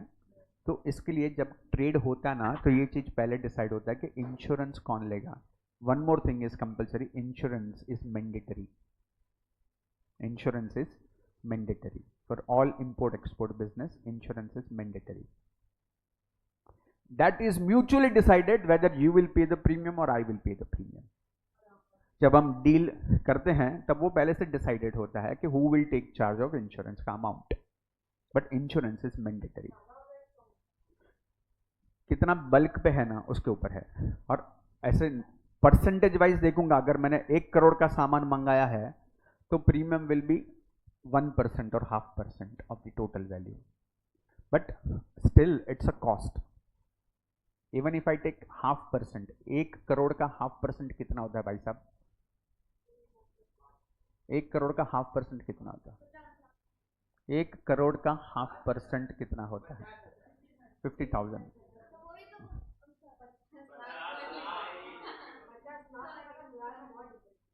Good morning. 50,000 is a huge amount, and that too just for 7 days। China से इधर सामान आया शिप में, 7 दिन लगा, 7 दिन में जहाज आ गया बॉम्बे पोर्ट पे, लेकिन उस 7 दिन का वैल्यू कितना पे किया मैंने? 50,000। वो भी चांस कितना है टाइटैनिक होने का मालूम नहीं, लेकिन 50,000 दिया कि नहीं दिया? 50,000 कौन देगा वो म्यूचुअली हम लोग डिसाइड करेंगे, बट इंश्योरेंस इज कंपल्सरी। बात समझ में आ रहा है? तो that is called marine insurance. It covers your goods from all the perils of sea. समंदर से जितना खतरा हो सकता है समंदर के पानी से उन सब से प्रोटेक्ट करता है। इसमें बहुत सारा चीज आता है, सुनामी आ सकता है, फ्लड आ सकता है, टाइटनिंग हो सकता है, स्टॉर्मी वेदर कंडीशन हो सकता है, पायरेट्स आ सकते हैं। इस सभी टाइप को कवर करता है marine insurance. Are you understanding this? So marine insurance में भी बहुत डिफरेंट डिफरेंट टाइप की पॉलिसीज है। तो first one given is the voyage. Voyage का मतलब क्या होता है? वॉयज का मतलब होता है जर्नी। बहुत सारे लोग बोलते हैं ना, फॉरेन जाते हैं, कहीं पे ट्रैवल करने को जाते हैं तो बोलते हैं born voyage. What is born voyage? Have safe journey, happy journey, right? That is born voyage, French word है बॉर्न वॉयज। बॉर्न का मतलब होता है हैप्पी, वॉयज का मतलब है जर्नी। तो यहाँ पे वॉयज पॉलिसी है। मेरा सामान आ रहा है दुबई से, दुबई से मैंने बहुत सारा कुछ इंपोर्ट किया है। मेरे को पता है दुबई से यहाँ पे सामान पहुंचने के लिए, जहाज को पहुंचने के लिए 7 दिन लगेगा। तो मैंने उस वॉयज को मैंने इंश्योर किया है। नाउ दैट वॉयज समटाइम में take 9 days also, 10 days also, I don't care. क्योंकि बीच में समझो कभी वेदर कंडीशन बिगड़ गया तो उस जहाज को तो थोड़ा घूम के आना पड़ेगा। तो नॉर्मली जो 7 दिन में आ जाता था उसको आके 10 दिन लगेगा अभी। लेकिन 7 दिन लगे या 10 दिन लगे, मैंने पूरे वॉयज को कवर किया है। Whatever time it takes from Dubai to Mumbai port, my ship, my goods are secured. If that type of policy I buy, it is called as voyage policy, where journey is insured, whatever time it takes.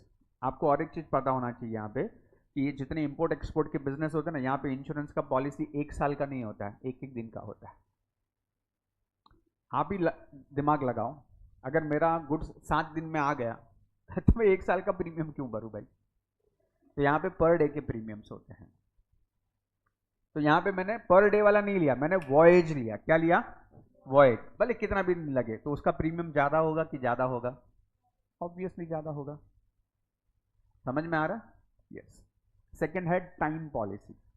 अब यहाँ पे कहानी में twist है। अब मैं यहाँ पे पैसा बचाने की कोशिश कर रहा हूं। मेरा प्रीमियम कितना लग गया वॉयज का? 50,000 लग गया।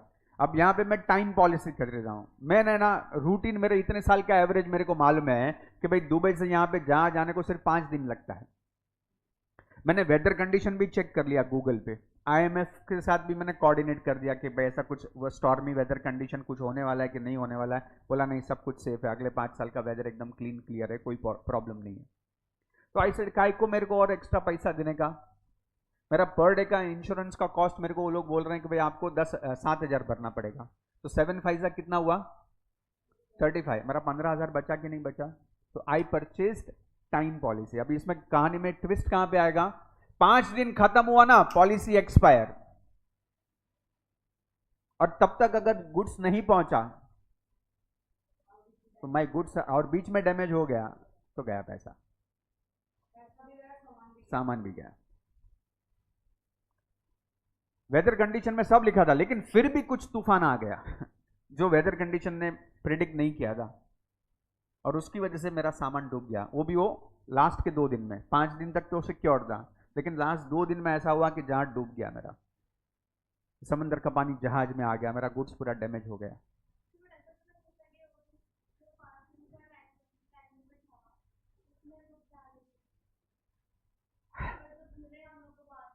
आप समझने की कोशिश करो। सी पैरिल्स का आप इंश्योरेंस ले रहे हो। सी पैरिल्स का मतलब होता है समंदर के पानी से जो भी आपको खतरा है। अब आपने फॉर एग्जांपल वहां से कुछ तो गुड्स मंगाया, उसमें कुछ फूड आइटम्स है फॉर एग्जांपल, वो फूड आइटम्स में फंगस लग गया, मॉइस्चर लग गया। समंदर में कोई प्रॉब्लम नहीं हुआ है, जहाज से सामान आया है, लेकिन जब वहां से सामान निकला सब बरोबर था। लेकिन यहाँ पे सामान जब आप डिलीवरी ले रहे हो, सामान खराब हो गया है, तो आपको उसका पैसा मिलेगा। क्यों? क्योंकि आपका गुड्स इंश्योर्ड था। अच्छा, वहां से जब सैंक्शन हुआ तो गुड्स वाज ओके, यहाँ पे आया तो गुड्स डैमेज निकला। कहाँ पे डैमेज हुआ? During the transit, you should get the money. नहीं समझा के समझा? समझा। मॉइस्चर भी एक टाइप का पेरिल्स है। मॉइस्चर भी तो एक टाइप का खतरा है। आपको पता नहीं है तो बोल दूं, इंपोर्ट एक्सपोर्ट में जो पैकिंग वगैरह होता ना, उसका सेपरेट यूनिवर्सिटी है। उसकी पैकिंग ऐसे ही फालतू में नहीं होता है। आपने जैसा नहीं कैसा वो लकड़े का टीन टप्पर लिया, उसमें सामान डाल दिया, किल्ला बिल्ला मार के ठोक बजा के ऐसा डाल दो, ऐसा नहीं होता है। घाटकोपर में there is one agency and you will be surprise to know this. आप में से कुछ लोगों को शायद पता भी होगा। समझो आपकी फैमिली कोई यूएसए वगैरह में रहता है, आपके ब्रदर सिस्टर यूएसए में पढ़ने के लिए गए हैं, और उसको उधर मन हुआ कि मेरे को इधर अचीजा का पाव भाजी खाने का है। अचीजा का पाव भाजी आप खरीदो, खरीद के वो एक पर्टिकुलर प्लेस है वहाँ पे जाके आप देख के आओ। वहाँ पे वो लोग अचीजा के पाव भाजी को कुछ अलग से वैक्यूम पैक करते हैं, एंड वैक्यूम पैक करके आप उसको अमेरिका भेज सकते हैं। और अमेरिका में वो 20 दिन के बाद भी अगर उसको ओपन करेगा, रिसीव करने के 20 दिन के बाद भी, and you open it, it will get the same taste. Pav bhaji खराब होगा नहीं। पाव भाजी की बात कर रहा हूँ जो सबसे खराब होने का चांस होता है। पैकिंग है ये, इसकी स्किल है, इसके मेथड्स हैं। तो ये सब इस तरह से पैक होता है। मतलब खास करके इंपोर्ट एक्सपोर्ट है तो पैकिंग के लिए अलग से चार्जेस लगते हैं। मतलब गुड्स मेरे को, अगर मैं ये पर्टिकुलर समझो मोबाइल फ़ोन में अगर इंपोर्ट एक्सपोर्ट कुछ कर रहा हूँ, मोबाइल फ़ोन का कीमत 10,000 है, लेकिन इसका पैकिंग ही मेरे को 4,000 का लगेगा, इसका इंश्योरेंस मेरे को इसके ऊपर 1,000 लगेगा, इसका लोडिंग अनलोडिंग मेरे को इसके ऊपर 2,000 लग जाएगा, इसका 18,000 का वैल्यू तो ऐसे ही हो जाएगा। ये मेरे को कभी सस्ता पड़ेगा जब मैं बल्क में ऑर्डर करेगा, 1,00,000 पीस का ऑर्डर किया, पूरा कंटेनर भर के आया है, तो मेरे को पड़ेगा। क्योंकि जब वो मेरे को इसका कीमत 10,000 में नहीं पड़ेगा, ये मेरे को 5,000 में मिल जाएगा। 5,000 के ऊपर मेरे को पूरा 1,00,000 यूनिट का जो कॉस्ट आएगा वो सस्ता आएगा, तो मेरे को इसका पर यूनिट कॉस्ट मुश्किल से 8-9 हज़ार में हो जाएगा, तो मैं मार्केट में 10,000 में बेच पाएगा। इसके लिए इंपोर्ट एक्सपोर्ट का बिजनेस ऑलवेज बल्क में होता है, कंटेनर के कंटेनर आते हैं, so then only it will help you, right? So that is voyage policy, and then there is time policy, then there is mixed policy. मेरे को आपको और एक डिस्क्लेमर देने का है, इसमें बहुत सारी पॉलिसीज ऐसी हैं जो आज की डेट में एग्जिस्ट नहीं करती। मैंने खुद ने 1989 में जब एग्जाम दिया था, ये सब तब भी था। अभी तो मॉडर्न मेथड में इतना सारा चेंजेस हो गया। ये कोई पॉलिसी मिक्स्ड मतलब टाइम एंड वॉयज का कॉम्बिनेशन है, टाइम एंड वॉयज का कॉम्बिनेशन है। मतलब उसमें टाइम भी प्रोटेक्ट किया है, वॉयज को भी वो लोग ने प्रोटेक्ट किया है, which is practically not possible. Voyage मतलब टाइम तो बाई डिफॉल्ट आ गया ना उसमें, तो मिक्स्ड पॉलिसी जैसा कोई चीज होता ही नहीं है दरअसल में, राइट?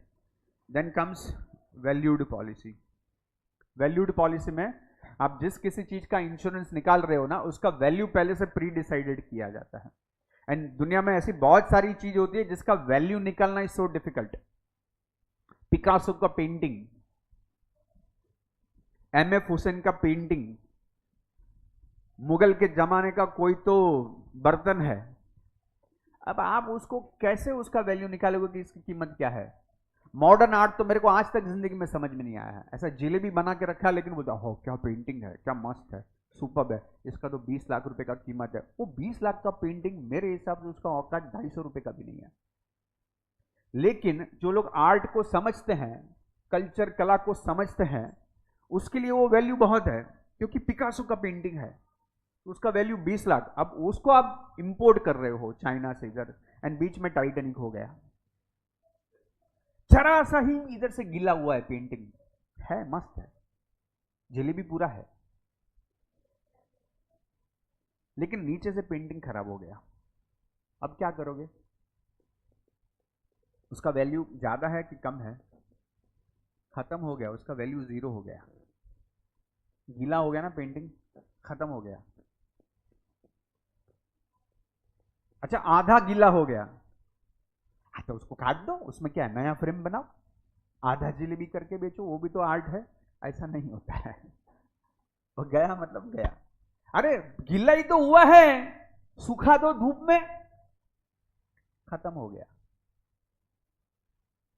ऐसी चीजों का पहले से इंश्योरेंस का अमाउंट डिसाइड किया जाता है कि हाफ डैमेज हुआ, पार्शियल डैमेज हुआ, फुल डैमेज हुआ, कुछ भी हुआ, आपको इतना पैसा मिल जाएगा।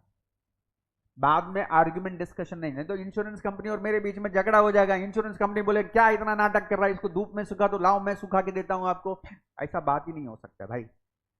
पहले से पॉलिसी लेने के टाइम पे वैल्यू डिसाइडेड है कि इसका अगर कुछ भी डैमेज हुआ 20 लाख का वैल्यू है। हाँ, इस पे डिबेट हो सकता है। इंश्योरेंस कंपनी बोलेगा मेरे को नहीं देगा इंश्योरेंस इसका, मेरे हिसाब से इसका कीमत 15,000 रुपया है, बोलो 15,000 का इंश्योरेंस चाहिए तो देता हूं। अब it is up to you, आप नेगोशिएट करो किधर जाके। चलो 40,000 50,000 पे डिसाइड हुआ कि भाई ये पेंटिंग को कुछ भी हुआ इंश्योरेंस कंपनी आपको 40,000 रुपया देगा, डन। अब स्टोरी खत्म। अब उसको जरा सा भी डैमेज हुआ, हल्का डैमेज हुआ, पार्शियल डैमेज हुआ, insurance company, it's a valued policy, value is pre decided in advance.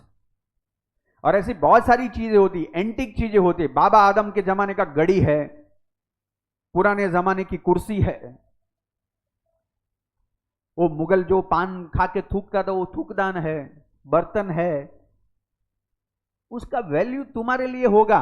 Insurance company पहले से उसका वैल्यू प्री डिसाइड करेगा, ये बर्तन है, कटोरा है, इसमें भीख मांग सकते हैं, लेकिन आप बोल रहे हैं कि वो पान खा के इसमें थूकता था मुगल, तो मेरे को संभाल के रखने का है, मेरे हिसाब से इसका वैल्यू 2 लाख रुपया है, होगा 2 लाख, हम 2,000 देगा इसका।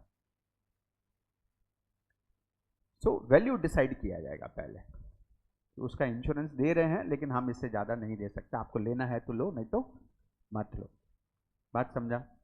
Yes, it is valued policy. Then comes the blanket policy. The word itself is blanket. Blanket बोलेगा तुम, रात को ठंड बहुत लगता है ना, हम लोग ब्लैंकेट ऐसा सर पे ओढ़ के सो जाते हैं, पूरा body covered, each part of the body is covered. ऐसा हाथ भी बाहर रखेगा तो ठंडी लगता है, पैर का अंगूठा भी बाहर आएगा तो अपने को ठंडी लगता है, full blanket.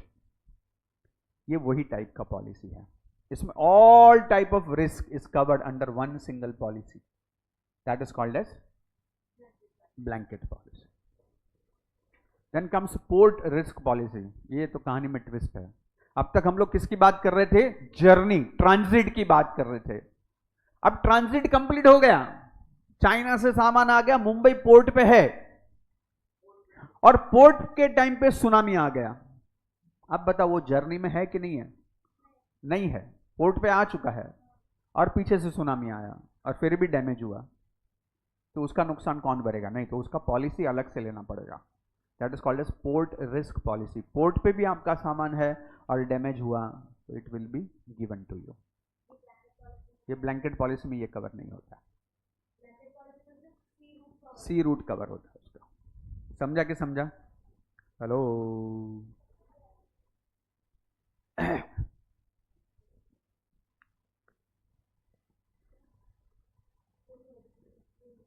Then comes composite policy. Composite policy बहुत सामान्य है, मैंने बोला ना इंश्योरेंस के ऊपर मैं आपको आराम से 4 घंटे का प्रवचन दे सकता हूँ, उसमें से एक चीज है दैट इज कॉम्पोजिट। कॉम्पोजिट में ये अमाउंट ही इतना बड़ा है कि इंश्योरेंस कंपनी की औकात के बाहर का है, तो एक से ज्यादा इंश्योरेंस कंपनी से आप, मतलब इंश्योरेंस कंपनी का भी इंश्योरेंस होता है, एक प्रोडक्ट को 3 इंश्योरेंस कंपनी मिलकर कवर करेगा। अगर इंश्योरेंस कंपनी ने इसके ऊपर रिस्क ले लिया, साला 100 करोड़ का सामान आ रहा है तुम्हारा शिप में, और भगवान ना करे किधर टाइटैनिक हो गया, साला इंश्योरेंस कंपनी 100 करोड़ चुकाएगा तो इंश्योरेंस कंपनी उठ जाएगा। इंश्योरेंस कंपनी बोलेगा साला धंधा भी चाहिए लेकिन इतना बड़ा रिस्क भी नहीं ले सकते, तो they will call another 2-3 companies, और वो लोग सब लोग मिलके कवर करेंगे। somebody will say 20%, somebody will take 30%, somebody will take another 20%, ऐसा 3-4-5 इंश्योरेंस कंपनी मिलके आपको देंगे। अच्छा, जो प्रीमियम आएगा वो लोग भी आपस में प्रोपोर्शनेटली डिवाइड करेंगे। समझ में आया? So that policy is called as composite policy. होते हैं ना, बहुत सारे होते हैं यार। अभी फाइटर प्लेन आएगा रशिया से, हाँ, रफाइल आया था। रफाइल का कीमत कितना था? 63। हाँ, चलो माफ माफ माफ कर दो।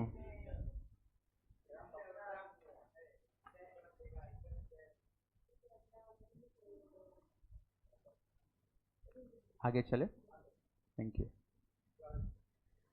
It's okay. Next is single vessel policy. Vessel मतलब क्या? यहाँ पे वेसल का मतलब होता है शिप। अभी ना मैं बिजनेसमैन का बात नहीं कर रहा हूं, अभी थोड़ा कहानी में ट्विस्ट है। अभी मैं शिपिंग कंपनी है, और मैं मतलब ट्रांसपोर्ट कंपनी हूं, मेरे शिप में आपने सामान मंगाया है, you are a businessman, you are a businessman, आपने चाइना से सामान मंगाया, लेकिन चाइना से सामान उसका खुद का शिप थोड़ी है, वो तो बिजनेसमैन है, आपके पास भी शिप नहीं है, मैं शिपिंग कंपनी हूं, मेरा काम है खाली बस चलाता ना, इधर से शिरडी जाने का तो बस जाता ना, नीता ट्रैवल का, I am a travelling agency, that is called vessel, मेरी शिपिंग कंपनीज हैं, मेरा काम है एक जगह से सामान लेके जाने का, भाड़ा लेने का अपने को। लेकिन अगर टाइटेनिक हुआ साला, तेरा तो सामान डूबेगा ही डूबेगा, तूने तो इंश्योरेंस लिया, मेरा तो शिप डूब गया पूरा। Are you understanding? मेरा तो साला शिप का ही कीमत 2000 करोड़ था। शिप का इंश्योरेंस हो सकता है, शिप का इंश्योरेंस हो सकता है। अच्छा, शिप का इंश्योरेंस कैसे लेगा? दुबई से इंडिया के बीच में, दुबई से मुंबई के बीच का इंश्योरेंस लूं? अरे भाई, मेरा जहाज तो सब जगह पे घूमता है, इस हफ्ते तो दुबई से आया, अगले हफ्ते अफ्रीका जा रहा है, तीसरे हफ्ते जर्मनी जा रहा है, तो पूरे साल में मेरा जहाज चाहे कहीं पे भी हो, अगर उसको कुछ भी हुआ उसका इंश्योरेंस मिलेगा। समझा कि समझा? हाँ, प्रिंसिपल ऑफ इंडेमनिटी सब जगह पे एप्लीकेबल आएगा, लाइफ में नहीं आता। लाइफ में सिर्फ पहले दो प्रिंसिपल्स हैं। Then comes fleet policy and block policy. अब ये fleet policy and block policy एकदम स्टूपिड है, ये भी एक्चुअली प्रैक्टिकल में एप्लीकेबल नहीं है। क्यों एप्लीकेबल नहीं है? ये लोग बोल रहे हैं कि आपको यहाँ पे सिर्फ मरीन इंश्योरेंस नहीं है, रोड का इंश्योरेंस भी दे रहे हैं। मतलब आपने चाइना से सामान मंगाया, मुंबई पोर्ट पे आ गया, लेकिन मुंबई पोर्ट पे आपने मंगा के भाई आपको पूरे इंडिया में डिस्ट्रीब्यूट करने का है, बैंगलोर में भी जाने वाला है, गुजरात में भी जाने वाला है, तो मुंबई गुजरात सब कैसे जाएगा भाई? रोड जाएगा। तो रोड में भी कितना एक्सीडेंट हो गया तो वो भी इसके अंदर कवर है।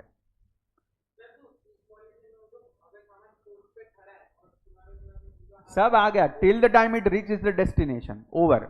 इसके लिए बोलते हैं उसको फ्लिट एंड ब्लॉक। ब्लॉक मतलब सबको ब्लॉक कर दिया, ऑल रिस्क आर कवर्ड। लेकिन ये प्रैक्टिकली मिलता ही नहीं है, ये सिर्फ थियोरेटिकल है ऐसा मिलता ही नहीं है। समझा कि समझा? Exactly, it is difficult to control that, होगा ही नहीं ना। आप समझे नहीं, जब इंश्योरेंस कॉन्सेप्ट डेवलप हुआ तब लॉ में ये सब चीज लिखा गया कि इस टाइप की पॉलिसीज हो सकती है, बट इंश्योरेंस कंपनी को डिसाइड करना है कि उसको ये पॉलिसी देना है कि नहीं देना है, तो दे मे नॉट गिव। वो तो कंपनी के ऊपर डिपेंड है ना कि मेरे को कौन सा प्रोडक्ट बेचना है, मेरे को नहीं बेचना, ये प्रोडक्ट मैं बनाता ही नहीं हूं। Like clear? ईश्वर, देख लो, पढ़ लो, गो थ्रू कर लो, एक्टिंग कर लो, कुछ नहीं समझा पूछ लो। LIC वो लाइफ इंश्योरेंस है।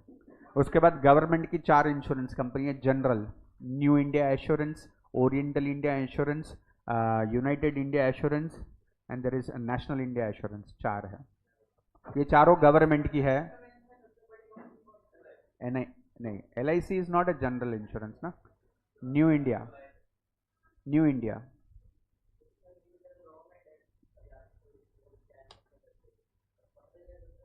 पकड़े गए तो सजा मिलेगा लॉ के हिसाब से।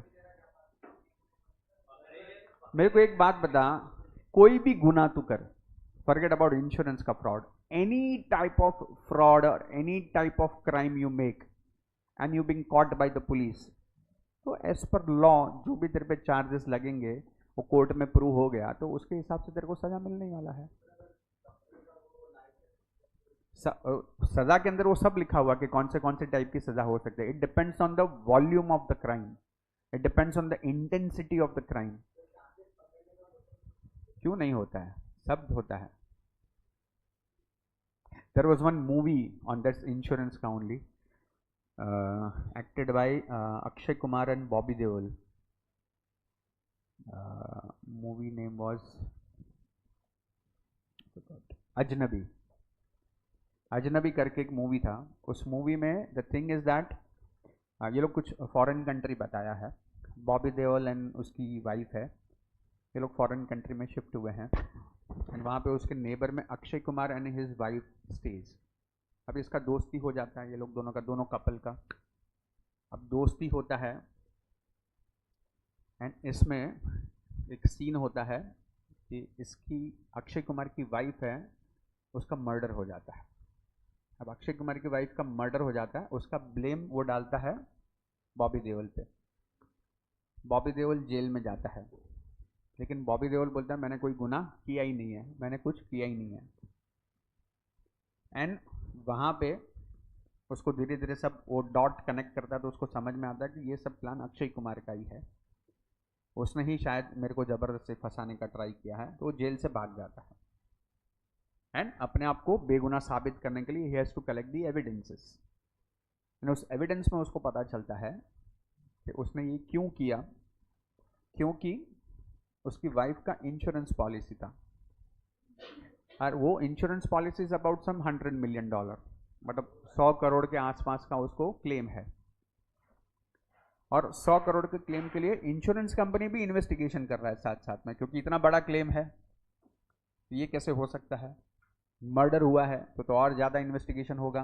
पुलिस भी इन्वेस्टिगेशन कर रही है, तो पुलिस ने बॉबी देओल को पकड़ लिया। इंश्योरेंस कंपनी भी इन्वेस्टिगेशन कर रही है अपने लेवल पे। अब ये इन्वेस्टिगेशन करते करते करते जब बॉबी देओल अक्षय कुमार के पास पहुंचता है, अब अक्षय कुमार वहाँ पे नहीं रहता है, he shifted to some other country only, because उसको बहुत दुख हुआ है, अब यहाँ पे कुछ रहा नहीं, बीवी नहीं है, अब मेरा बिजनेस करके क्या करूँगा। He shifted to some other country and the कहानी में ट्विस्ट कम्स कि when Bobby Deol reaches that country he got to know that his wife is alive and wife is alive। तो डेड बॉडी था वो किसी और का था, हस्बैंड वाइफ दोनों वो इंश्योरेंस का पैसा एंजॉय कर रहे हैं, 100 करोड़ उनको मिल चुका है, क्रूज पे है, एंजॉय कर रहे हैं लाइफ को and all such things. And then this Bobby Deol comes over there, तो उसको कन्फ्रंट करता है कि तूने ऐसा मेरे साथ क्यों किया नॉल। तो वो बोलता है कि भाई मेरे को वाइफ का इंश्योरेंस का पैसा चाहिए था, हमने ऐसा किया, अभी तू तो मर गया, तू तो फंस गया, ऐसे भी करके तेरा अभी कुछ नहीं हो सकता है। एंड देन द कहानी में ट्विस्ट हैपेंस कि उसके अकाउंट में जो इंश्योरेंस का पैसा आया होता है सब, एंड मूवी का नाम अजनबी या समथिंग इत्तेफाक ऐसा करके कुछ है, आई फॉरगॉट द नेम। तो वो कुछ पासवर्ड वगैरह डाल रहा है उसका बैंक अकाउंट ओपन करने के लिए, और उसको पासवर्ड नहीं पता है, बट कोइंसिडेंट हैपेंस कि he click the right password and Akshay Kumar का बैंक अकाउंट ओपन हो जाता है and then he transfer the entire money back into the insurance company and उसका अकाउंट जीरो हो जाता है। And then he goes and reveal it to the insurance company. That is how the entire story is. Insurance के लिए तो कितने भी बड़े बड़े क्लेम हो सकते हैं, इंश्योरेंस के लिए बहुत बड़े बड़े गुनाह होते हैं भारत में। इंश्योरेंस ऐसा चीज़ है ना जो बहुत सेंसिटिव जोन है वो, बिकॉज इंश्योरेंस कंपनी का success ratio of passing the claim is nearly 98 to 99%। तो यहाँ पे क्लेम मिल जाने का चांस बहुत ज़्यादा है, मेरे को खाली सीन क्रिएट करने का कि ये नेचुरली हुआ है। I took the policy of my wife and after 10 years I kill my wife because I wanted that money. मैंने 10 साल का प्लान किया एंड उसके बाद वाइफ को मार दिया, and then it looks like a natural death और it looks like an accident, I get money. But investigation, proof, evidence will make only things right, otherwise तो मेरे को पैसा मिल गया। इंश्योरेंस कंपनी बोला ना पहले 3 साल में कुछ हुआ तो डीप इन्वेस्टिगेशन करेगा, इंश्योरेंस कंपनी भी इन्वेस्टिगेट करता है, वो प्राइवेट डिटेक्टिव को काम पे लगाएगा, वो लोग इन्वेस्टिगेशन होगा अगर वो पहले 3 साल में ऐसा कुछ हुआ है तो।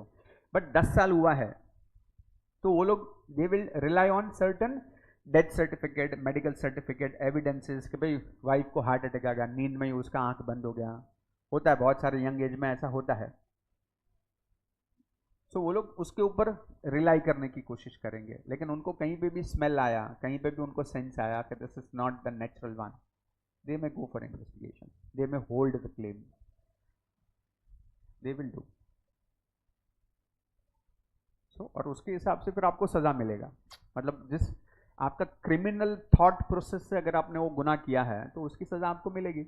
अगर आप डॉक्टर हो तो डेफिनेटली आपको उस प्रोफेशन में रहने का कोई अधिकार ही नहीं है, तो आपके सब सर्टिफिकेट वापस ले लिए जाएंगे। You won't be a doctor any more. आप फिर बाद में एज अ डॉक्टर अपने आप को प्रोफेशनली ये नहीं कर सकते हैं, क्योंकि सर्टिफिकेट वापस ले लिया जाएगा। सीए में ऐसा हुआ था, अहमदाबाद में मैं था, and I think it is a story of 2011 और 2012। सीए फाइनल का एग्जाम हुआ, रैंक आता है सीए में ऑल इंडिया फर्स्ट रैंक। अब जो ऑल इंडिया फर्स्ट रैंक है तो छप गया, अहमदाबाद का there is a boy is an all India ranker CA final. उसको सामने से जॉब की ऑफर आती है। He got the job in Reliance company. अब रिलायंस कंपनी में भाई साहब जॉब कर रहे हैं, जॉब करते 3-4 महीने हुए, वो टॉप रैंकर है ना भाई, बड़े पोस्ट पे मिला है उसको, सैलरी वैलरी सब। और यहाँ पे कंपनी के कुछ बड़े बड़े प्रोजेक्ट प्लान वगैरह चल रहे हैं, सब ऐसे बोर्ड ऑफ डायरेक्टर के साथ मीटिंग वगैरह में वो बैठे हैं, सब फाइनेंशियल एडवाइजर वगैरह सब बैठे हैं, वहाँ पे कुछ डिस्कशन चल रहा है। एंड इस कंपनी का जो फाइनेंस का सीईओ है उसने इसको कुछ एक दो ऐसे ही क्वेरी पूछा कंपनी के इसके बारे में, एंड ही कुडंट आंसर। वो भड़क गया उसका, तो कैसा आदमी है, ये तो बेसिक है, इतना तो इसको मालूम ही होना चाहिए। ये किसको हम लोग ने अपॉइंट कर दिया? तो बोलता है सर क्या बात करो, is a all India top ranker, CA का इंस्टीट्यूट में ऑल ओवर इंडिया में फर्स्ट रैंक आया है। बोलता है अरे यार ये तो फिर गड़बड़ है। तो उसको और 2-4-10 क्वेश्चन पूछ दिया, एंड ही फील्ड मिजरेबली। फिर ये लोग ने उसको अलग से कैबिन में बुलाया, उसको प्रॉपर इंट्रोगेट किया कि एज अ चार्टर्ड अकाउंटेंट ये बेसिक चीज़ें तेरे को क्यों नहीं पता है। देन उसमें उसने बता दिया कि जो 3 साल का आर्टिकलशिप होता है उसने वो आर्टिकलशिप किया ही नहीं है। इट्स अ मैंडेटरी रूल ना, आपको सीए करना है 3 साल आर्टिकलशिप करना पड़ेगा। तो बोलता तो फिर तू, और उसमें रूल कैसे, आप जहाँ पे आर्टिकलशिप करोगे, जिस सीए की ऑफिस में काम करोगे, वो सीए सर्टिफिकेट लिख के देता है कि मिस्टर पंकज मेहता ने मेरे यहाँ पे 3 साल काम किया है। वो सर्टिफिकेट मेरे को इंस्टीट्यूट में सबमिट करेगा तो इंस्टीट्यूट मेरा सीए फाइनल का एग्जाम लेगा। तो बोलता तेरे को कैसे हुआ फिर अगर तूने आर्टिकलशिप नहीं किया? तो बोलता मेरा अंकल चार्टर्ड अकाउंटेंट है, तो उन्होंने मेरे को बोला तू बेटा घर पे बैठ के पढ़, तेरे को सर्टिफिकेट में दे देता हूँ ऐसे ही। So I have no practical knowledge. ये जो रिलायंस कंपनी का सीईओ था ये बहुत भड़क गया इसके ऊपर, इसने कंप्लेंट कर दिया पुलिस में, सीए इंस्टीट्यूट में कंप्लेंट कर दिया कि what kind of nonsense things are happening in your institute. Blood he is an all India ranker, लेकिन उसने आर्टिकलशिप ही नहीं किया, और आपको जो सर्टिफिकेट सबमिट किया वो डमी है। ये रहा उसका खुद का स्टेटमेंट, लिखवा के ले लिया था वो लोगों ने। उस इंसान को 2 साल की जेल की सजा हो गई फॉर डूइंग दिस फ्रॉड। उसका सीए का सर्टिफिकेट वापस ले लिया गया, उसके अंकल का सीए का सर्टिफिकेट ले लिया गया, जो वो 20 साल से मार्केट में काम कर रहे थे सीए का। This can happen.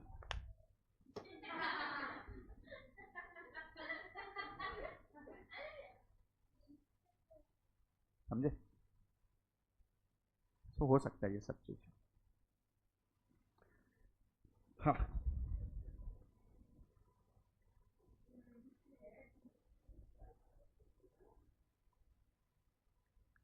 अभी इसमें किसी को कुछ डाउट डिफिकल्टी है तो पूछ सकता है, अदरवाइज मैं चाहता हूं कि मैं आज का लेक्चर यहीं पे समाप्त कर दूं।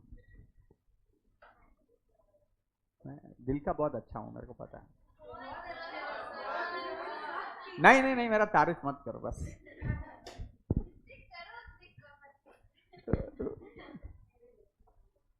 एनीवेज, लेकिन यहाँ तक जितना पढ़ा समझ में आ रहा है सबको? कोई क्वेरी कुछ क्वेश्चन है तो पूछ लेने का, पक्का? Thank you.